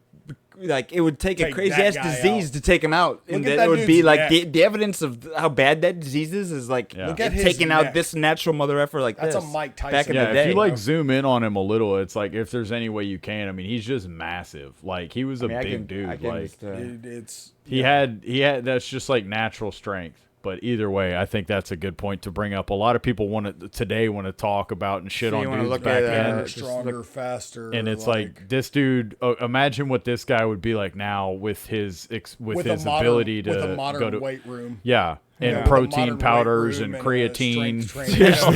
Like, and he was 50 here. yeah, he's probably. old. No, he was older here. His Like, fucking neck, dude. dude, Like, he's that's massive. That's what's horrifying. Yeah, that's Look crazy, How big dude. that motherfucker's neck That's is. crazy. Yeah, he looks like a linebacker. But yeah, that's Lou Gehrig, man. And it's like Can't you knock don't him out. you don't realize, you forget about that stuff. You kind of talk down on a lot of these old school guys, and then you forget again. It's like the only reason you're at the game and you know how to throw your hands through the ball a certain way and hit a certain way and run a certain way or field the ball this way is because of these guys out there playing with oven mitts and fucking Yeah. telephone pole bats. Yeah. Hitting, balls Yeah. that were arguably Yeah. smaller or harder to hit, pitchers. That's the thing too. Everybody wants to, that's the last thing to the wrap it up. pitcher's mound used to be closer, Well, the didn't it? pitcher's mound was higher.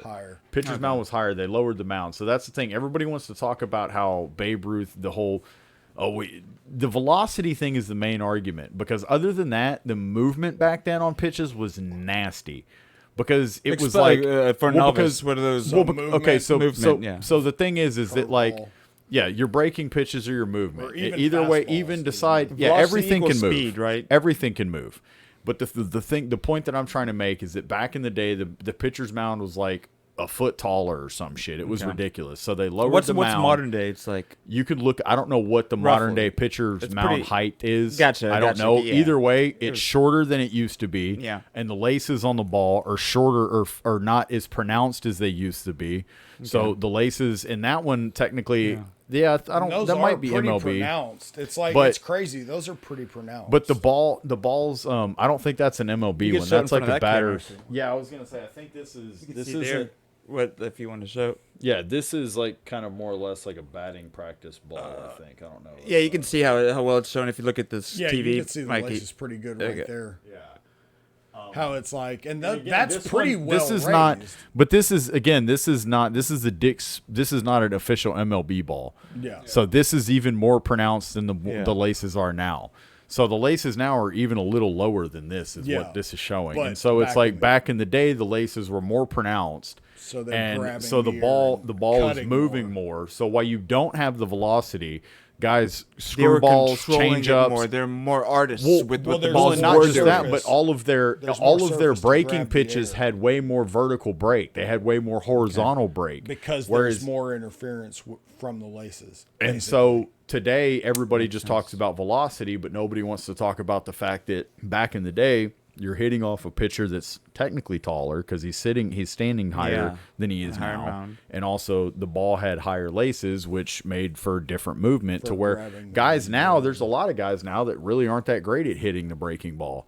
And so it's like, you can look at videos of position players coming in and pitching whenever their team's getting blown out, and they're just Yeah, kind of they're lobbing not- the ball they're up not there. putting They're anything just up lobbing there the ball past, up like, there, 64, and these guys can't even hit it striking the sometimes. fuck out. They'll like pound it into second base or like just hit the ball into the ground. It's like it's kind of an issue for them sometimes because Yeah, they're you so have a left used to fielder, the you have a left fielder come in and shut him out. yeah, you're for so 3 used to innings. the heat that it's like, that whenever somebody throws you something that's a little like a little league pitch, you can't hit it, and so so it can be a similar thing. But either way, that's enough.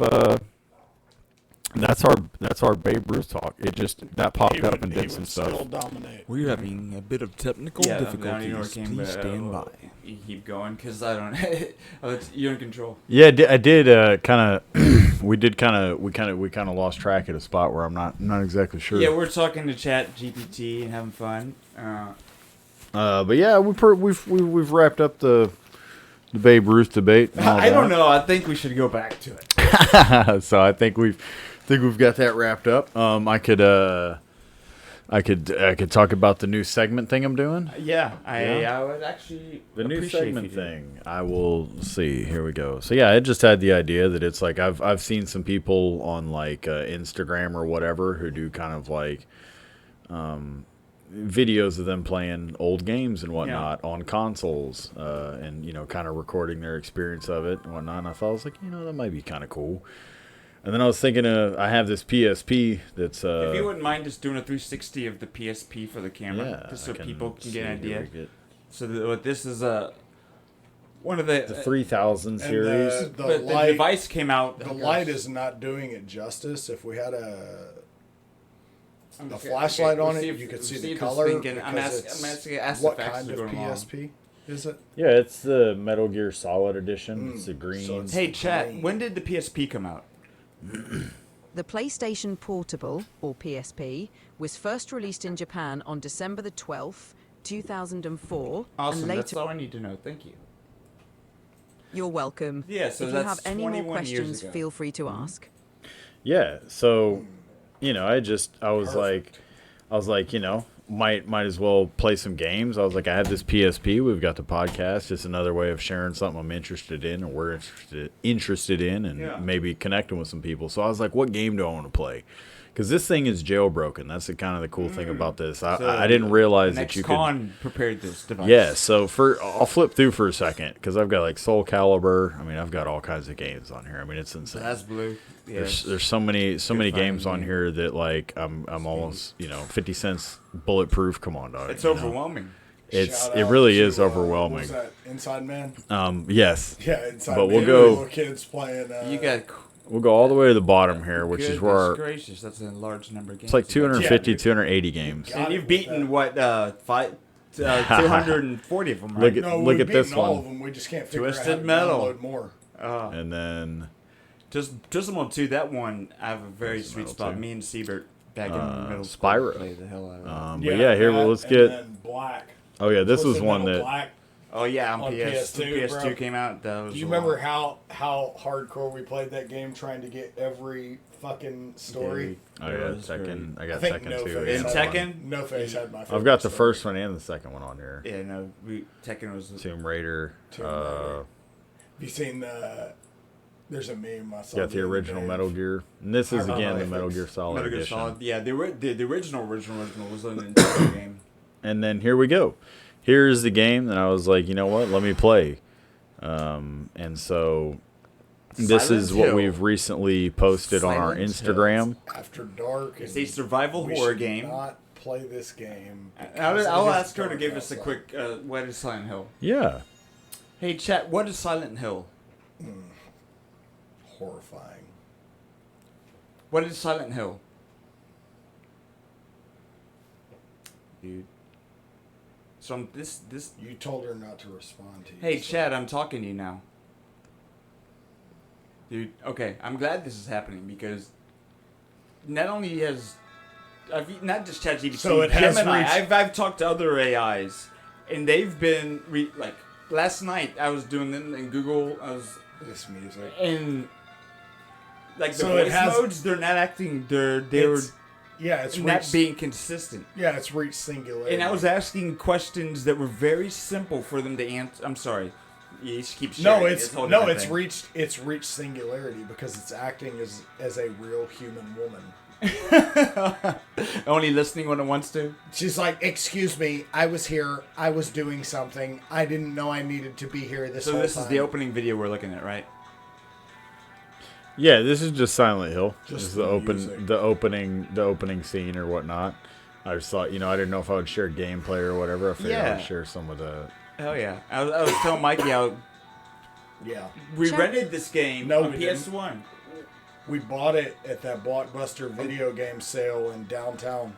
I bought this and I bought Classic games can bring back so many great memories. Now she talks. Yeah. No, but before that sale is a different thing. Like the first one, because I explicitly remember. I think, we sat there and beat it because I was looking up.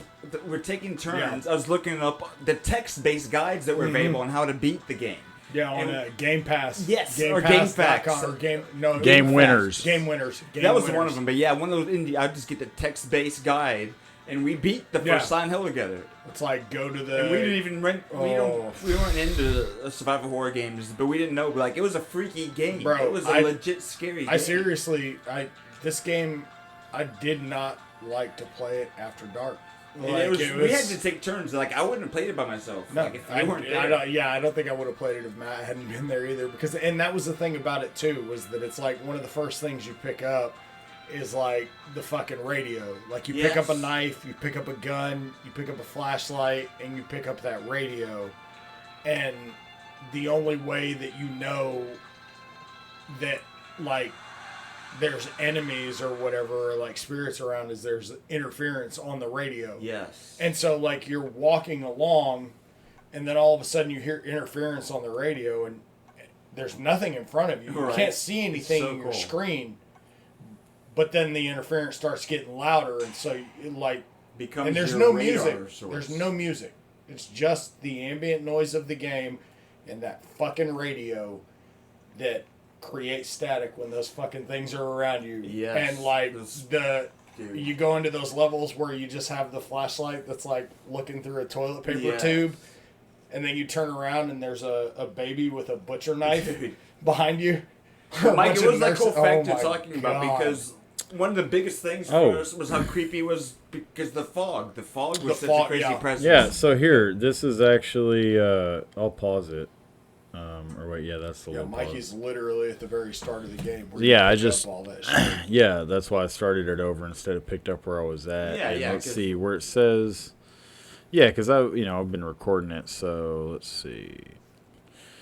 Yeah, I was wanting to find interesting facts about the game, and it says an interesting and lesser known fact about Silent Hill is that the game's foggy, eerie atmosphere was initially a result of technical limitations. The developers at Konami wanted to create a vast and detailed world, but were constrained by the PlayStation's hardware at the time. To mask the limited draw distance and low resolution texture, they used a fog as a creative solution.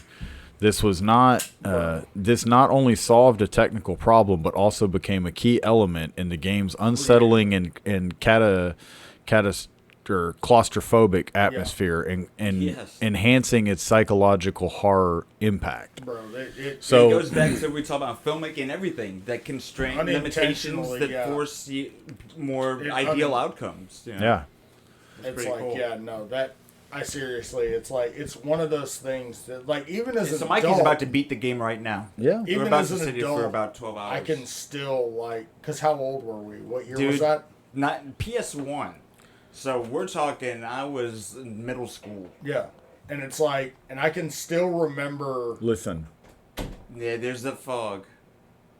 I can still remember the shiver. Some of this shit would send up your spine. He sees his girl. Cheryl. Is that Cheryl? And this is coming off of Nintendo. By the way. Like. Yeah, exactly. How does it get any more realistic than this? Right?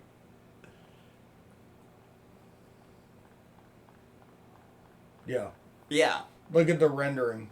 Like, there's literally no rendering. It's like, I'll run along a sidewalk here so you can see. And then there's so many cutscenes. Because it's like... You're playing a horror movie. Yeah. Yeah. Like and then you run into one of these blind things, and it's like... And again, I love that you turn around and run away. You picked this game, because you're going back...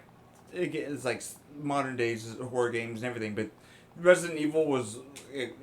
a lot of people's favorite. They'll go back to that. But this Silent Hill was the craziest, creepiest, most like engrossing, and they kept going, and they're like the room. That one that takes place here in a room, the whole game. I really only ever played, I think, this first one, and I maybe only the played second one. I only really played But, this one yeah. with you. Because I'm not a big, like movies, I'm not really either. big into survival horror games, but I respect But what no, they're doing. because that was the other, I guess that's probably burying the lead. I've gotten stuck in a corner here. Oh, the game was about to say I think that. that's probably kind of burying the lead, too, is that it's like, this game scared the fucking shit out of both of us. There we go. See, and the camera angles are crazy too. How it changes right here. Yeah, you go to a different section, and it's a movie scene. It was not the camera switches. It was not our genre either. Yeah, was not the at thing. Yeah, because you'll walk into a room and it'll be like this. You're walking and then into you'll a turn different around, movie scene. walk out, and walk back in, You have to and think it'll of be it normal. walking into a different movie scene, and the camera changes. Yeah, here it goes. Bam. Yeah, you're walking into a different movie scene. No, but it's showing you walking through the same place from different. But once you get into this Like, area, like this is the remember camera the that school? works. Remember the school when Yeah. it would get dark? Oh, look at like that. you Look would how walk. cinematic through No, the it's school. insane. It's insane. Look how it's freaking so cinematic. It's You would crazy. walk through the school and it would be perfectly normal, and then it would get dark outside, and then as soon as it got dark outside, there were corpses and just like everything. Like, dude, that's so cool. Oh my god. Yeah. You're literally So- walking into different movie scenes. I think that's probably one of the reasons that it stuck with Matthew and I so much, was because this was not our genre at all. There, and here he goes. He just lit the match. I think we randomly rented it and we got sucked into it, and then we couldn't stop He just playing lit it. the match. Yeah. Well, we could after like 8 p.m. And I mean, look at this. Like you said, cinematic. Yeah, I'm saying it's. Now here's the noise. Listen. Here's like the first creepy part. Yeah, he's been playing it with actual audio the whole time. You haven't heard shit.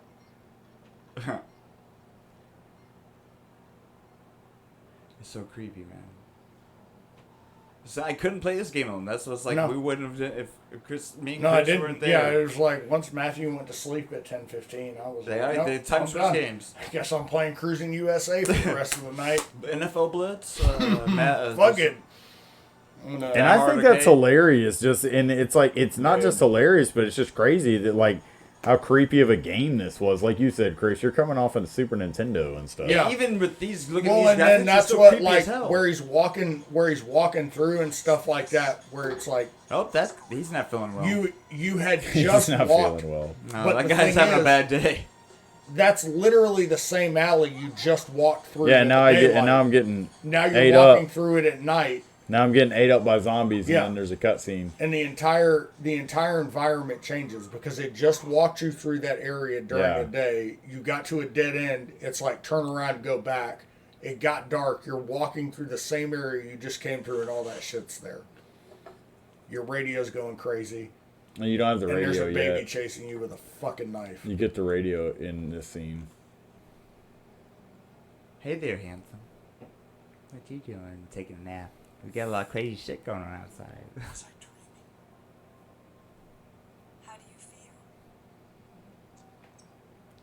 One of these designers had to have seen a David Lynch movie. You think so? Absolutely. Well, I mean, obviously, it's like, it's no secret that like, you know, Japanese video game culture and shit like that is very much dictated by like Americana. Whether they've actually seen a David Lynch movie or not. No, like, but it's yeah. just very much the Anime, all of it.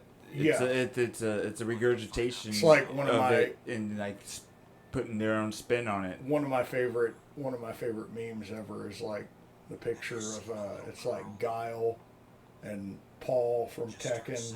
Yeah. And then it's like two other motherfuckers you can't remember. It's like be the American the Japanese think you are. It's like, you know. Yeah, I do love me some anime.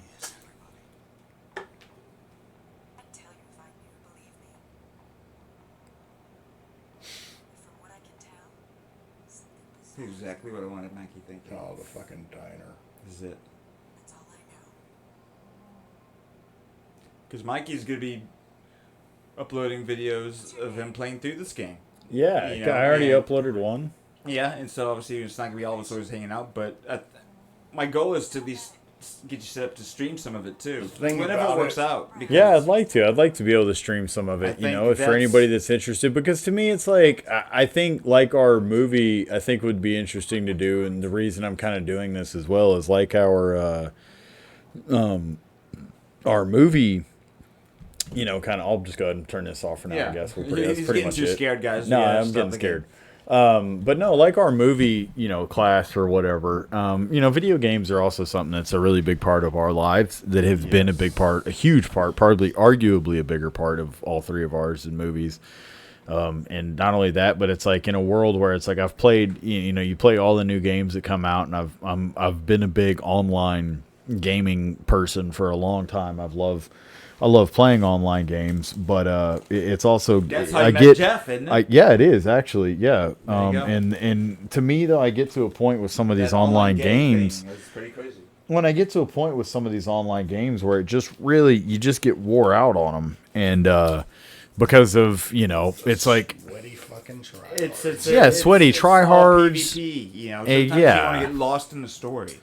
Yeah, and two, That's you the want to go thing I back miss to the like most is like in-depth campaigns. yeah, and so I was like, you And know, actually being able to Co-op get into them. campaigns. yeah, and so I was like, you know, in the spirit of nostalgia and everything and games I liked and things such as that, I was like, well, shit, you know, let me look through this PSP here that I have jailbroken, and I found Silent Hill. Like I bought this thing. And it was funny, yeah, and it was funny. Like I thought there was more synchronicity behind it than there technically was, but it still brought up some interesting. Oh, excuse me. It still brought up some interesting. We're witnessing the game killing Mikey. No, where is this here? Oh, don't tell me it deleted my conversation, ChatGPT. I won't be surprised. Does it do that? No. Oh. Yeah, it's. Do But you have I'm it set to a saying- woman's voice? There's some weird shit going on, man. Yeah, it doesn't look like. Because here, let me see. I don't know hang what on. you're talking about. It's already learned to gaslight. No, you. dude. I've got it. Yeah. Because you initially asked it a question, and I gave you a right answer, but Yeah, I'm gonna do it. I'm gonna do it again in the same order. That wasn't even. So when was it knows silent? your See, here it location. goes. See, this is crazy. See, so I just asked it. This is different than what it said earlier. So earlier when you brought it up, you said, "Hey, I looked into it, and it looks like a different release date or something." You said it was like January or something. This thing and see what it says. So you said January or something, right? Or February 23rd. It was a different date. Yeah, 23rd. Yeah, right. So I just asked it again, ChatGPT, when was Silent Hill released? It says the original video game was released on February 28th, 1999 for the PlayStation. And that's the answer you got the first time. That's the answer I got the first time. And the answer you found was February 23rd. So I'm going to ask it and say, I saw that it came out, that it was the 23rd. Then whenever you're done, I will ask the voice version.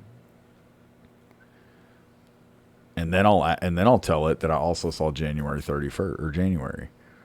And then And what year was that? You said 99. it said, see, okay, yeah, here we go. It says it seems there might be some confusion. Silent Hill was indeed released on February 23rd, but the exact release was released on February 1999, but the exact release date was February 28th, 1999 in North America. However, if you saw something about 23rd, it could refer to the release date in Japan, where Silent Hill was released a bit earlier on February 23rd. See, I saw... It's going back... Yes. Because it's I saw literally inversing initially... the shit. Because initially when we looked it up, it said January 30th. It said like January 30th or something, Here, or I'm whatever gonna it ask this, was. We'll see what it says. Hey, when did Silent Hill come out? The original Silent Hill was released for the PlayStation on February the 23rd, 1999 in North America. It came out a bit later in Japan and Europe. What are the release dates on those? In Japan, Silent Hill was released on March the 4th, 1999. And in Europe, it came out on August the 1st, 1999. I've seen a February 28 date somewhere. Where am I getting that from?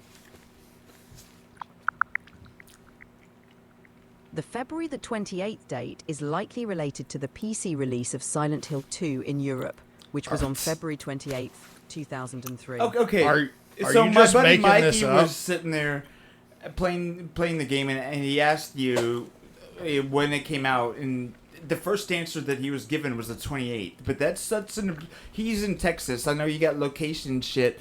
To give him that answer makes no sense. Why would that answer be given to him? It might have been a mix-up or confusion with another release date. Yeah. Was it a It's always good to hallucination? double-check these things. If you need any more info, feel free to ask. Was it a hallucination? No worries. Yeah, could that be an example of a hallucination? It could be. Memory can play tricks on us sometimes. If you and Mikey have any other questions, just let me know.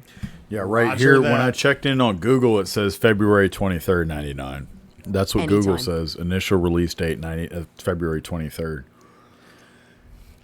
It's interesting. No, because the thing that I was getting really annoyed with this last night, and I went from this to, and I can try and go through the exercise, and it's splitting hairs, but splitting hairs should be, for me, at the forefront of concern, because that's exactly how this shit's gonna screw us. Yeah. Is on some tiny little Yeah, it's difference not gonna in be- what you want. Discrepancy. Well, it's And that you can play it out and everything, but so Well, I was asking a simple question.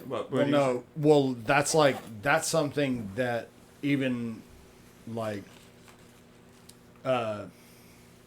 trying to dance around the words or whatever, but leading into this last political season, Yeah. that was something that they thought was going to be a much bigger concern than what it was AI, and not in the sense that they would create an AI video of somebody, say, kicking a dog, Yeah.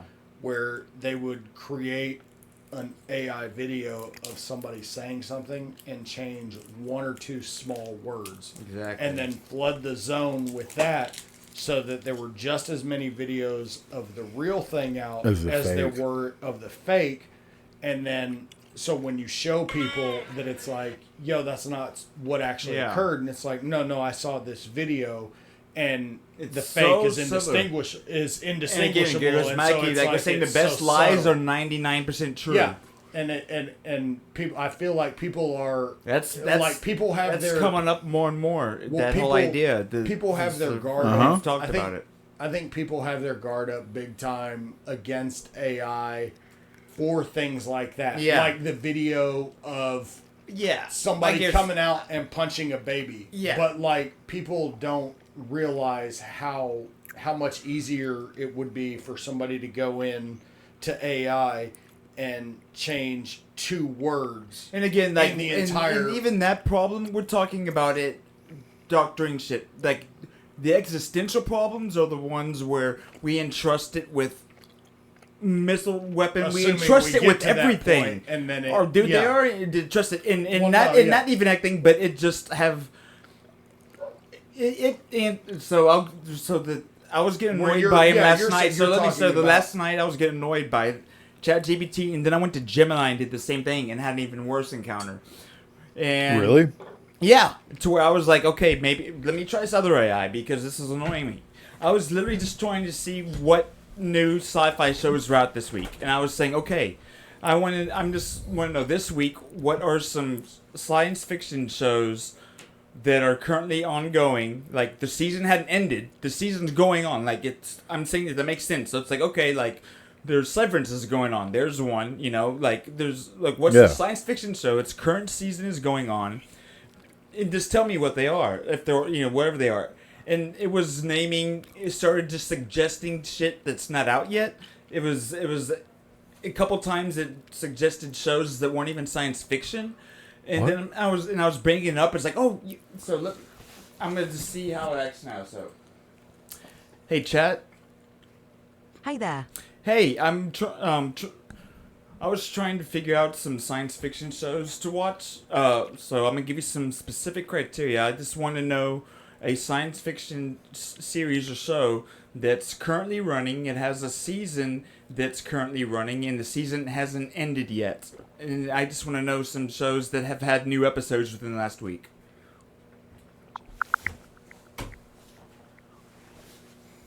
A couple of sci-fi series with new episodes this week include The Wheel of Time, Season 3, premiering on Prime Video on March 13th, 2025.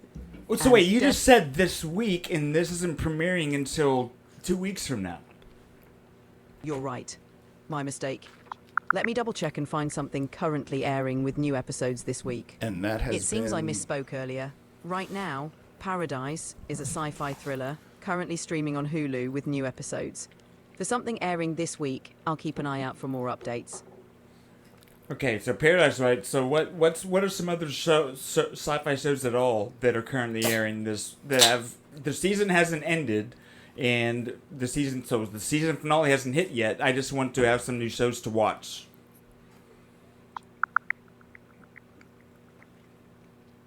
A few ongoing sci-fi shows you might enjoy. Alien Earth, premiering on Hulu in summer 2025. Lazarus, an anime So wait, on that adult... show's not even out yet. You're right again. My apologies for the confusion. Yeah, thank you. That's all for now. Be saying You're you. welcome. If you need anything else, just let me know. Don't call us. We'll call you. Gemini was even worse, and they were suggesting shit that wasn't even sci-fi. And again, So I'm splitting hairs, but it's for it to get so basic shit. and me to give it explicit criteria. Yeah, and it literally say, "Oh, this show that's premiering next when week." it's fucking up basic shit too that should be like easily Googleable information. Well, it's immediately I gave you examples of that. Well, to my How my is it messing that up? Yeah, my immediate thought is that it doesn't know, and it just needs to give you something. But like what Mikey said, it's like, the whole idea of it is that it's supposed to be scouring everything, and like it's just spitting out that it's like it searched in the first link that popped up is what it said. Where it would be like the Wait a joke minute. of the joke of let me Google that for you. Time out. Where it was like if you don't get it in the first 5 Google hits.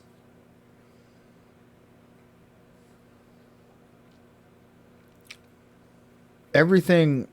I'm sorry. I mean, I know like we're doing the podcast right now. We need to be. I'm going to kind of talk as if we weren't doing the podcast right now. This is okay. So everything it was telling us was like in advance, 2 weeks in advance, a month in advance. Yeah, it was like referring shit like it was getting paid to advertise it almost. Well, no, That's like my first thought. Yeah, but I'm also looking at it in the I just had the kind of almost the thought of like Out of time. It's like it's exists outside of time. Weird, yeah, exactly. Like something. It kind of does. It's something in a sense to where it's like not in our typical, not in the typical sense that I think we think. Like just you doing that was almost like, okay, it's obviously it's getting this info from somewhere. So it's more or less pulling info from other what? It's searching the web. Yeah, but all that stuff, like you said, smart enough to search the web and know, okay, this has the date that's in the future. He's asking for something not in the future, and not it's filter that out. It's literally supposed to be like a superhuman information I'm aggregate. asking you this so I don't have to search the shit on my own. It casts a net, brings in every hit in the internet. I'm asking you to filter it to the data I want and be the reason I don't go to Google and do this myself. But it's not just giving me the feeding answer. you the Google result. Almost. Worse than the Google result. And I used Gemini, which is Google's AI, and it was just as bad. That's what I'm saying is that it's almost like the Google result where it's like you type. It's going to read you everything. I mean, like, do you know how when you'll Google something and you'll get the phone book and you're like, that's not what I want, and then exactly like you do with the AI, it's like you'll refine the search. and then you'll slowly kind of get it down where Yeah. it's like you're kind of thinking that with the AI, it's like that's your whole fucking purpose is To not like, have to do that for exercise. me not to have to do that, but it seems like I'm just saying it to you, and what you're doing is all you're doing is typing it into Google for me, and then I need to get real specific in how I ask the question to you so that you can ask the question to Google so that Google can Yeah. give you the answer. Does that make sense? Yeah, it does. And even this exercise is like, okay, I could see.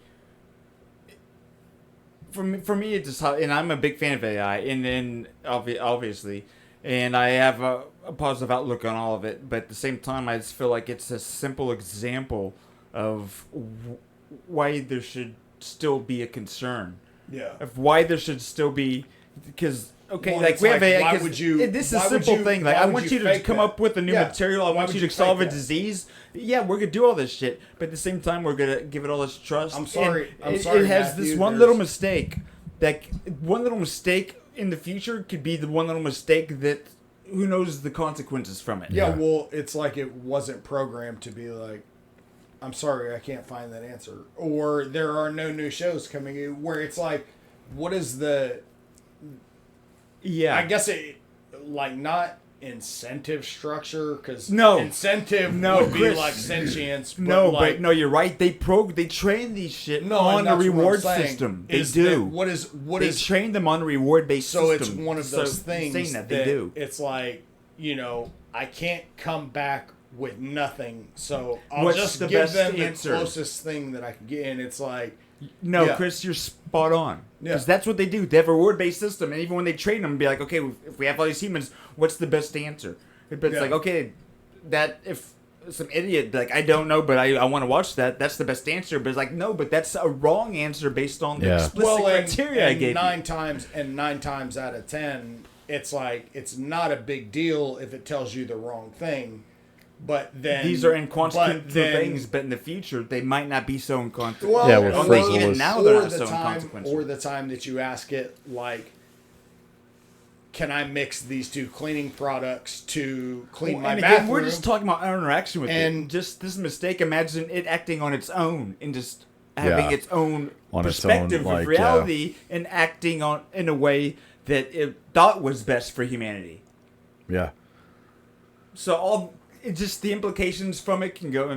For me, it's more what it might do on its own. Yeah. But it's equally as bad what it Well, can do or- with people. Like I You said, can it's like, take well, that there's- down any path you want. Well, there's literally everyday Based in you. implications.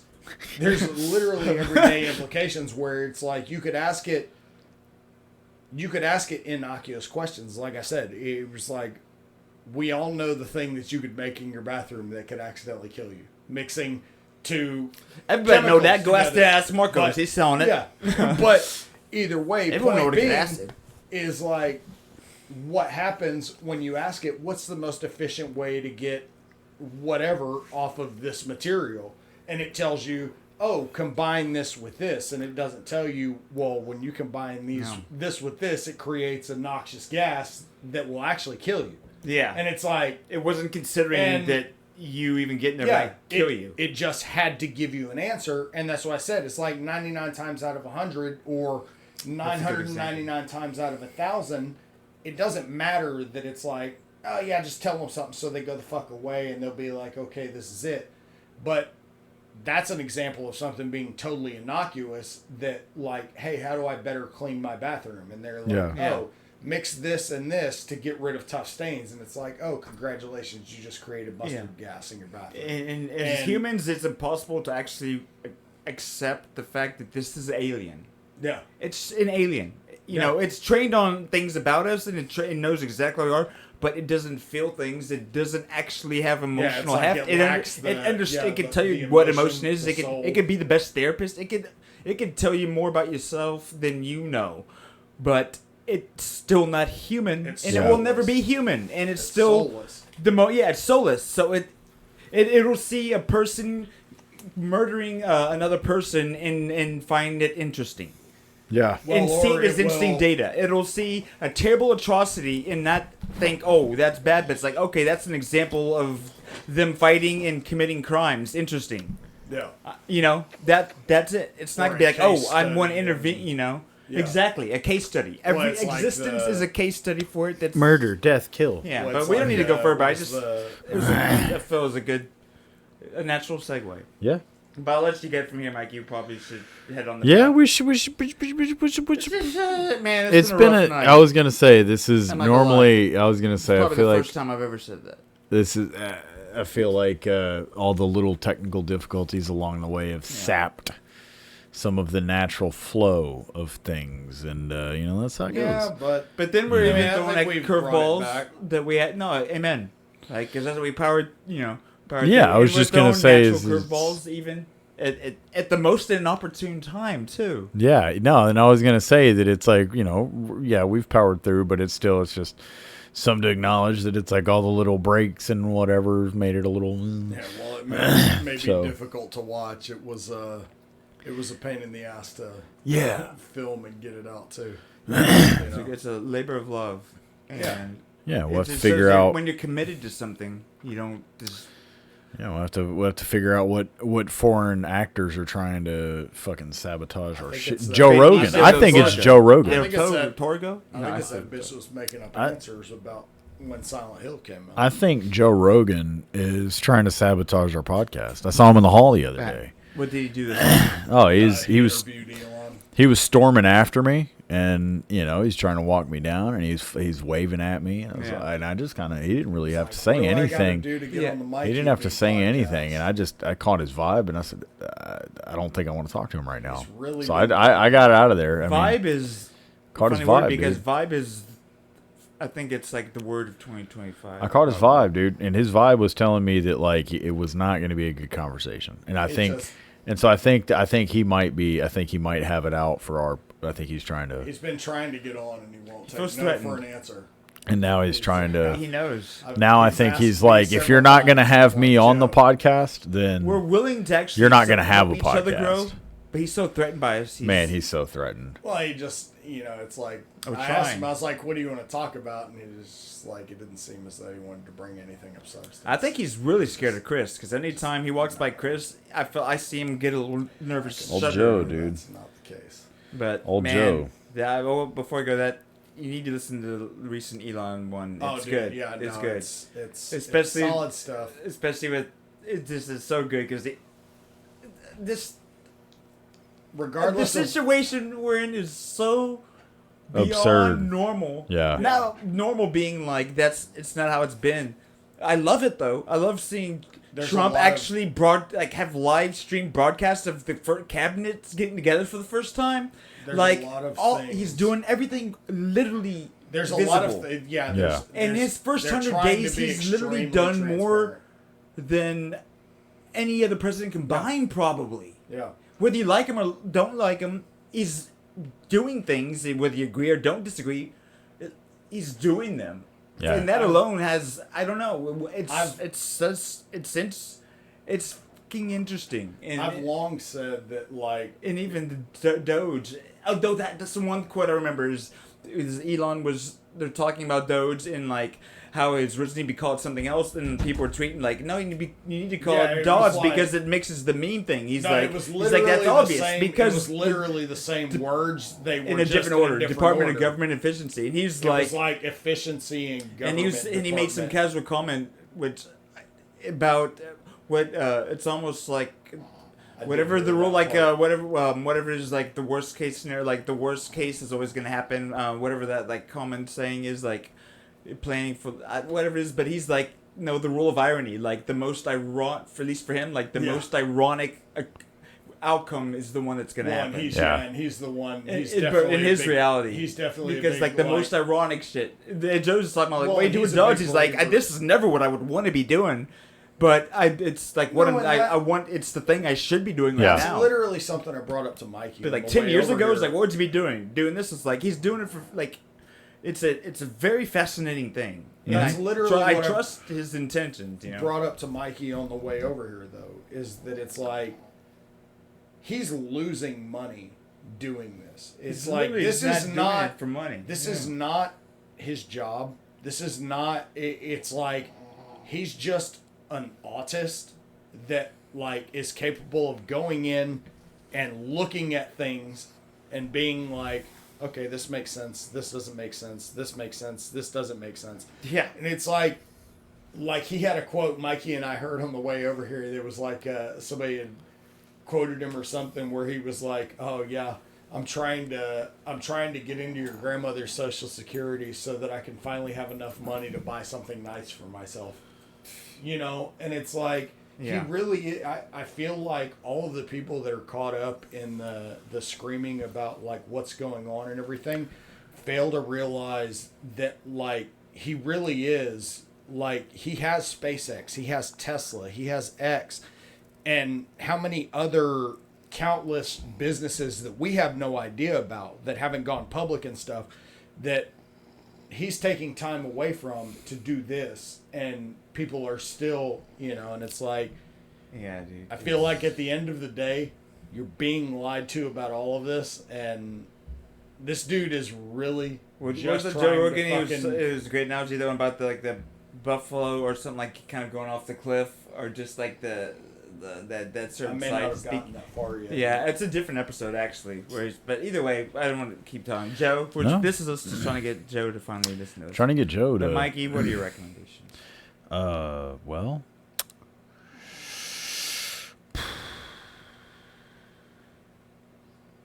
Lily, what are your recommendations? Feed her more. More food. More Look food. at She'll that. take more Look food. at that. Look at that pug. Oh my God. No, recommendation of the week. This is normally I think of something. What? Share the pug love. Yeah, just put the okay. thing on her, and you can keep going. I just wanted to. Yeah, I would have to say. Really not exactly sure. There's the lily can. Do you have a recommendation loaded up? I do. I might think of one. Go ahead. Let's see what you got. If you have a wife, ask her to not be uplift. No. Appreciate anyone in your life, if you have anyone in your life in any capacity. And if you don't have anyone in your life, be in our lives. Be in ours. We'll appreciate you. Be seen. Oh, did we cut off? No. Did you give? No. No. In the She's same happy. vein that we were just talking about the Elon You can stuff sit or here. whatever. I know Mikey and Matthew. I got both of them on the kind of, you know, whatever train of it. But Mike Benz, he's gone out and done probably what 15 interview, you know, from Sean Ryan to Tucker Carlson to Joe Rogan, Patrick Bet-David. It's like, you know, this guy has been on the way, or has basically been digging in to the way that the government, both parties all along, have been, you know, wasting our money, like trading away our, you know, our future, Getting and everything into else. the details of the game that they've been playing, basically. And yeah, it doesn't matter which interview you look at. Just look up Mike Benz and find any one, BENZ, like Mike Benz, and any of the long form interviews, and just really listen to like the things they've been doing, and it's like it makes it a whole lot more clear, like just the world And we live in you can now. sit there and be like, I don't know if it's just either he's saying he says things that doesn't matter what side of anything you're on. It's because he's literally literally is been both parts sides. of whatever. He's objective. It's both just, sides of the he's political stating aisle facts that are doing it, and that of are tactics and shit that are just that's what they just were. He doesn't shoot, you know. So literally screwing just the regular everyday American, just like us, that's just trying to make it. You know. Oh, yeah. But yeah, no. That's I a would, good yeah. rec. I agree. Anything Mike Benz, it's like just search his name, and the first hour-long podcast you find with his name on it, watch it. Yeah. I So was enjoying that, Mikey. But I'm sorry. thanks a lot. Yeah. No, you're My good. I'm my sorry. recommendation of the week. No, I'm just kidding. I was gonna say get a pug, but you know I've already said that before. There we go. Leave it right there, Steph. No. Thank you. No. Or this, you do whatever you want, but you can see potato. Ooh, Tato looks so skinny in that. Dude, she is looking looks skinny. She is looking skinny in that shot. Dude. She's like, She hey. had a good day at the park, dude. She had a good really day? Did. She had a good day out there? Really did. So did Sela, goodness. The whole time I was thinking, I'm glad Mikey's and Chris aren't here.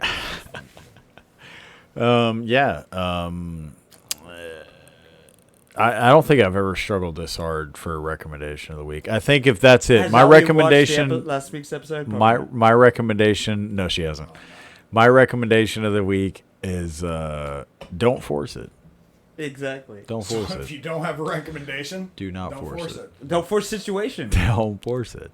I really got It's nothing your boy for you. Institute. And I Show think boy. that through not having anything for you in that aspect, You have I the should just largest- tell you that I'm going to practice what I preach. be saying you. Be saying you.